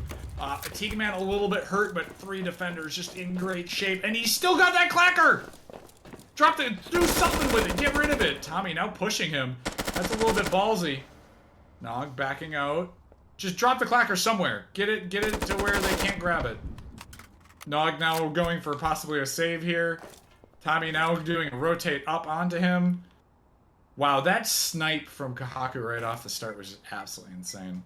As we sit here in this holding pattern, Yaokuza, what did you see there? I mean, that snipe straight across on walkway. Oof. Yeah, I mean, it's just good door holding there. And we saw Gnomes. They did a 2-3 split, 3 people going green on server farm and 2 pushing the boiler side. And during the middle of the round, they got the doors open on the bottom walkway. Dylan was walking through dock. Like, they're just sneaky spies within the enemy base. Somehow, I think it was Louis who jumped off the walkway. He made it onto site with right in the middle of the biggest open area, and it didn't really work out because he's all by himself while defenders are in positions where they're crossing each other. We saw Tiger Man and whoever was playing in the trucks, they were playing cross. Dylan couldn't get in. Louis got eventually picked off. It's just in crazy crossfires from the defending side there. Very well played. And yeah, the attackers losing their saber as well as a door charge. Yeah, I'm surprised that they didn't put more stock into that office push. Maybe because it's such a long-range engagement across the map, but I feel like that's like the attacker's bread and butter. So that's where it's like, it kind of surprised me that they didn't, it's like, remove office the situation there. Because what happened? They walked themselves into the purest 180 crossfire that you could ever go into. So not only do you have to deal with the gunfire coming straight across from you, but you have to deal with the gunfire coming from office and from docks, and it's just like you're surrounded and you're walking into this doorway. That felt really bad to me. I would want to take office 100% because that just gives you overlook over bomb. It's the shorter of the 2 distances. You know, you do have a series of high ground that you can actually like fight from. You know, and then if you need to rotate somebody over to the side doors, you could. Yeah, so good, well played from Yaokuza. We'll see how Gnomes rolls over onto attack on this map. You can see lines for days. The counter is getting called, right? They're like, Gnomes are going to do the unexpected play. Okay, everybody, they're going to take the close into bomb site. I feel like this is going to be another... We saw this on... This is supposed to be Gnome Dome, not Slaughter the Gnomes on Dome. And I feel like this is going to be one of those... They run in and get absolutely destroyed. This is looking really bad because it's getting countercalled. It's not very often where you see a bunch of lines from both teams on the same side. You can see like there's no lines at all on the right side of the map here. It's super focused on this jungle part. But yeah, it seems like the defending team are really making preparations for the single push. You got 4 people in jungle. And the attacking team, they've only set markers in jungle. No intention for beach push. So it seems like it will be a 5-man push. Yeah, I mean, yeah. This is such a hard push, though, to have to go through base and pit, but it's funny that just, like, everybody just wrote it off. There's nobody even there, right? Like, not from either team.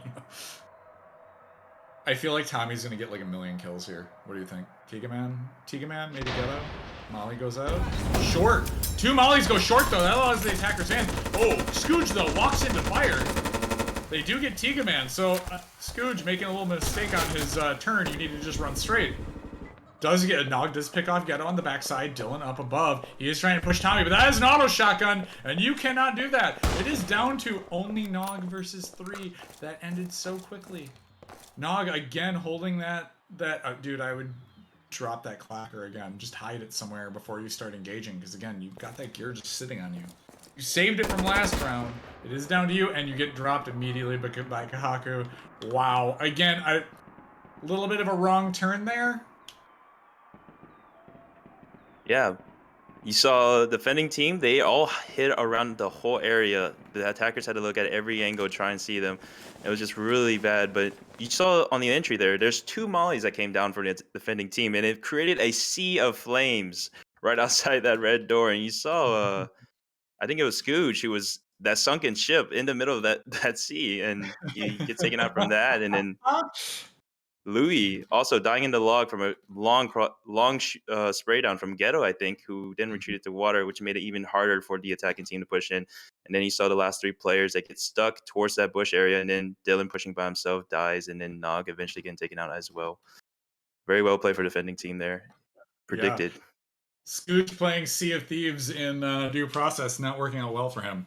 As we go to our last side of attack, this stalwart defense by Yaokuza has just been fantastic to see. Like so solid in terms of their play calls and just countering what the Gnomes are trying to accomplish here. And you can see now Gnomes trying to do something that's off the wall. We will see if Yaokuza can counter this play, because they're thinking again storefront. It's got to be storefront, right? Oh, here we go. Now they're starting to figure it out. They're going, hey, what if they do, right? And that was the thing we were seeing them really struggle with prior was, hey, they were setting up for the typical play.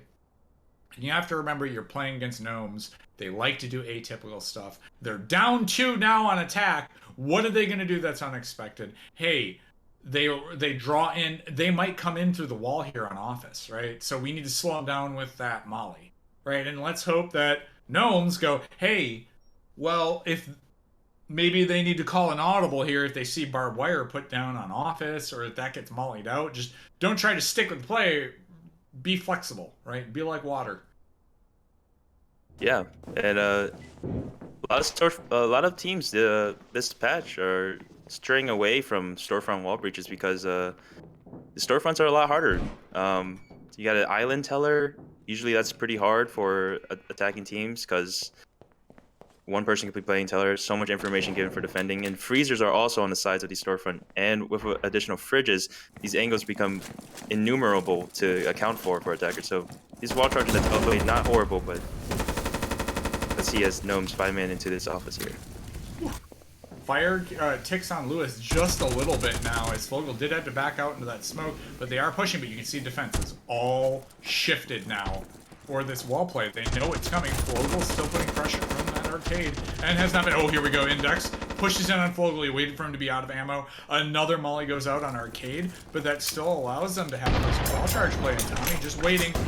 Flash comes out, Index pushes deep, but gets dropped by Tommy. And Tiga Man Crossfire comes in, and Gnomes, this is looking dire. You are stuck on half the map.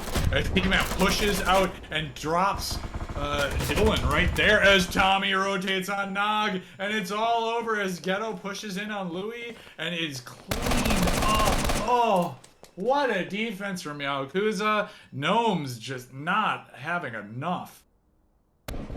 Yeah, we saw there that Gnomes, like, past, I think, at least for the last round, they've been playing super fast off breaches, not waiting for mollies or anything. They're just going super fast, and maybe that's a good thing in some situations, but I think in this situation, you should take your time, play it slow. The defenders are very capable of doing what they're best at, and that's mauling, slowing down pushes. And they saw that in that dome round. So I think Gnomes need to switch it up a little bit there. It was a good pick on Index on that beginning onto Arcade, but the round just got stopped completely after that wall charge when 3 players are going in by themselves. The flashes did come out, but not very effective towards the players playing in the back of Storefront. And that's eventually what led to the downfall of that round, in my opinion. Yeah, and a good swing by Tommy there too was just critically damaging for the Gnomes here. And now we get to find out, are these maps just defender sided, as we switch over and see the Gnomes now starting to put up a defense. Yeah, just Yakuza need one more round to take it all here. Look at And how all in this is too. They are pushing the chips all in for this round to try to get this win. Look at door charge and wall charge for Doc. mhm. That's about as long as you can get with a saber to boot. So Hopefully Gnomes put in some of their chips as well, because you lose this round, you lose it all. So we see Scooge with the mop here. Hopefully he can be in a good position where they can try and account for this, but knowing that the attacking team could be using more than one charge here just to secure the round is very daunting for this defending team. Um, Hopefully they can make good use of it. Flare placements coming down. They're thinking of everything here. Barbing office, barbing server farm, barbing the exit out of boiler. They're trying to think of ways to account for this, and looks like so far it might be. It might be. I'm not sure how this would go, to be honest. I feel like all the momentum is in Yakuza's favor right now. I mean, Gnomes have put up such a good fight, but the losing three in a row on your attack is just no bueno, and that's got to be a huge hit. And now you're coming in on a fresh set of rounds with the attack team coming in with full gear, and they only have to get this win. You know they're gonna go all in, and I do like that Louis is camping this green door, right? Vogel just trying to put down some random Wow. damage through a window. Wow. What we see now as they stack up on this boiler room, they are pushing in. There's not much defense though off of this boiler room, so I mean, so they have full control. The smoke goes out. Index just laying down some fire, but they're just waiting. Okay, we have control. We cleared the barbed wire, taking it just very slowly here. Molly goes out just in the retort. Nog's gonna die. Oh, this is so brutal. Oh no. They don't know. Nog's gonna drop, and this is gonna start the first. Oh, and there he goes. And now the attack comes in. Okay, Kahaku gets the initial pick too. So now Dylan did get one off of that from that. Tigaman picks up the next. A third off of Louis. Dylan goes down. It's all down to Scooge, and he has dropped. Perfect execution. Baited it in. Goodness gracious, the all-in play works for Yakuza, and they take the win. Wow, perfect play from Yakuza there. Late charging is something we don't usually see, and it's very smart here because they know about that spot on a forklift. Because Tigaman actually used that spot on defense, and it was very strong, especially for holding crossfires. And yeah, Yakuza, and then also Tigaman on this round, he was able to get that flank onto walkway, able to open out or clear all those hiding angles that those defenders were hiding from Keihaku on that saber angle, which was very perfect, very well timed, and eventually led to countless picks. Yeah, and that is it. The Gnomes cut short in this game 4 series. Putting up a really strong fight here, but just not enough. Yeah. Um, So that takes us to. I think we should probably do a break. I don't know. If we'll have to check with Prod just because we've just been casting for so long. I don't even know if we had another game because we went pretty long in this one. So we will either end it here or kick it over to a break as we shift over. I am Killzy. Interviews? Oh, do we want to do interviews? Sure. Do we Interviews? want to probably pull somebody in? Um, I can start messaging. Sure, if you want to. Oh, should we choose one person from a team, or are we putting both of them? Hey, I'll Not leave it up to sure. you. You can decide here. We could probably just do let's do Yakuza because it was a well All fought game right. from them and they pulled in. Also, Tetra, why are you using that? The picture you're putting on the stream is so pixelated. Oh my gosh.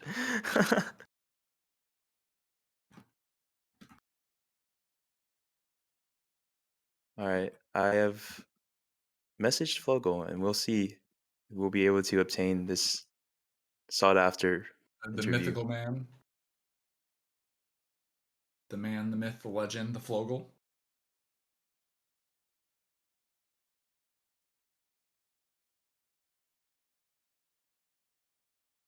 Uh, he's requesting that Ghetto does the interview. Probably need to get Zombie Bacon to move him. Is that because he has the staff role?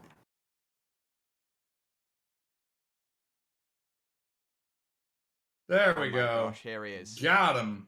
Yo, what's up? Hello, Ghetto. Hello. All right, we back. We've been here the entire time. We've never left. Oh my goodness. All right. Well, hey, Ghetto, welcome. Yo. Congratulations on the victory here over the Gnomes. It Thank you. went to game 4. Yeah, So pretty what intense. was the mental prep on that last game? Now, seeing as you went tie and then were behind and then were able to pull it back. Yeah, we really had to reevaluate our stance on everything, you know. We went into a dark room and we contemplated and we came out with a new strategy. And clearly it worked, you know? Yeah, was there anything that you had kind of identified over that last series of 3 that was Yeah, kind of like the linchpin there? yeah, for sure. Gnomes, they rush in. They just sort of flash and then they all push through. So if you time the mollies right, they just die. So it's taking good angles and then making sure that you just timed mollies properly to slow down that advancement. Yeah, We also did see that you had like kind of counter called a lot of their attacks, especially in that third game and into the fourth section, where you were able to easily call the exact play that they were kind of going to execute, and then 100% commit all your resources into stopping that. Was it something that you kind of identified with how gnomes were kind of like tackling the maps? Were they trying to do things like, oh, they're going to circumvent the norm of like normally where what happens for yeah. like C store or even in Dome? Yeah, that's exactly what it was actually. They started blowing a lot of red doors that were sort of not the optimal play, but since we prepped for the meta plays, they actually worked quite effectively on us a few rounds. So like once we picked up on that, it was a bit easier later on in the series. Wonderful. Kaza, did you have any questions? Um, how do you feel going into the second round of playoffs? Um, pretty good, you know. The second game against Gnomes, we didn't do so good, but you know, we usually take it to overtime. We usually win the overtime, and we did. So pretty confident, I guess. It'll be kind of hard to play against your team, Akazo. You guys are pretty good, but you know, we're pretty confident. Yeah. So, was there a play that stood out in your mind for this series as you had kind of like played through and looking forward? Like, was there something that a really good moment here Yeah, on the series? yeah, Scooch Squad. You know, Mace's little brother.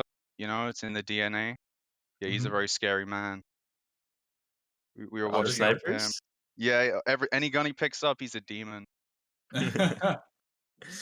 What did you think of this? So you had that one play that was on the kill dome where no, it seemed like a real like in that second series or the third series, I believe.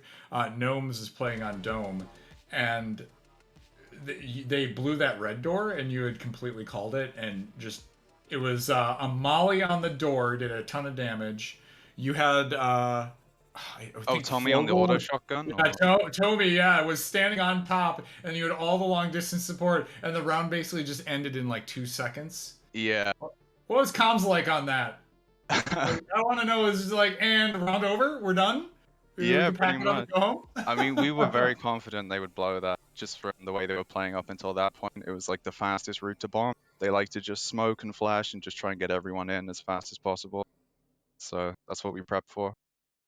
No, yeah, that one really stuck out as like I think kind of rounded the game of just putting your foot down, just saying no. Yeah. after the previous series, right? Like it was kind of that like, hey, we figured this out. You might want to adjust your strategy. So awesome. Yeah. Yeah. Any shout outs? Like on your teammates, how well they did. Yeah, shout out to Tommy from Finland. He ran over a raccoon the other day, insta kill. That's about it. And had All a right. couple more today too. So well, Ghetto, again, congratulations on Yaokuza for moving forward over Gnomes today. Took it to the game 4. had a convincing win on that final series of the last game, and then for overtime. Yeah, good work, guys. Yeah, thank you very much, and well played to Gnomes. You know.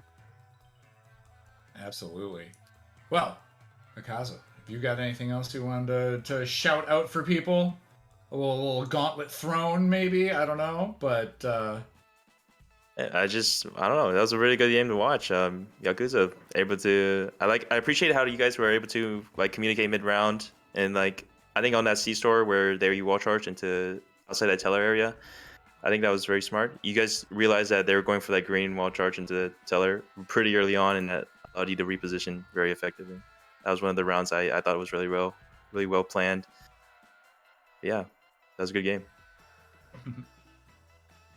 well, for all of us here at the Due Process League for this winter roundup, really appreciate you all for watching, and thanks so much for stopping by. We'll see you in the next set and series.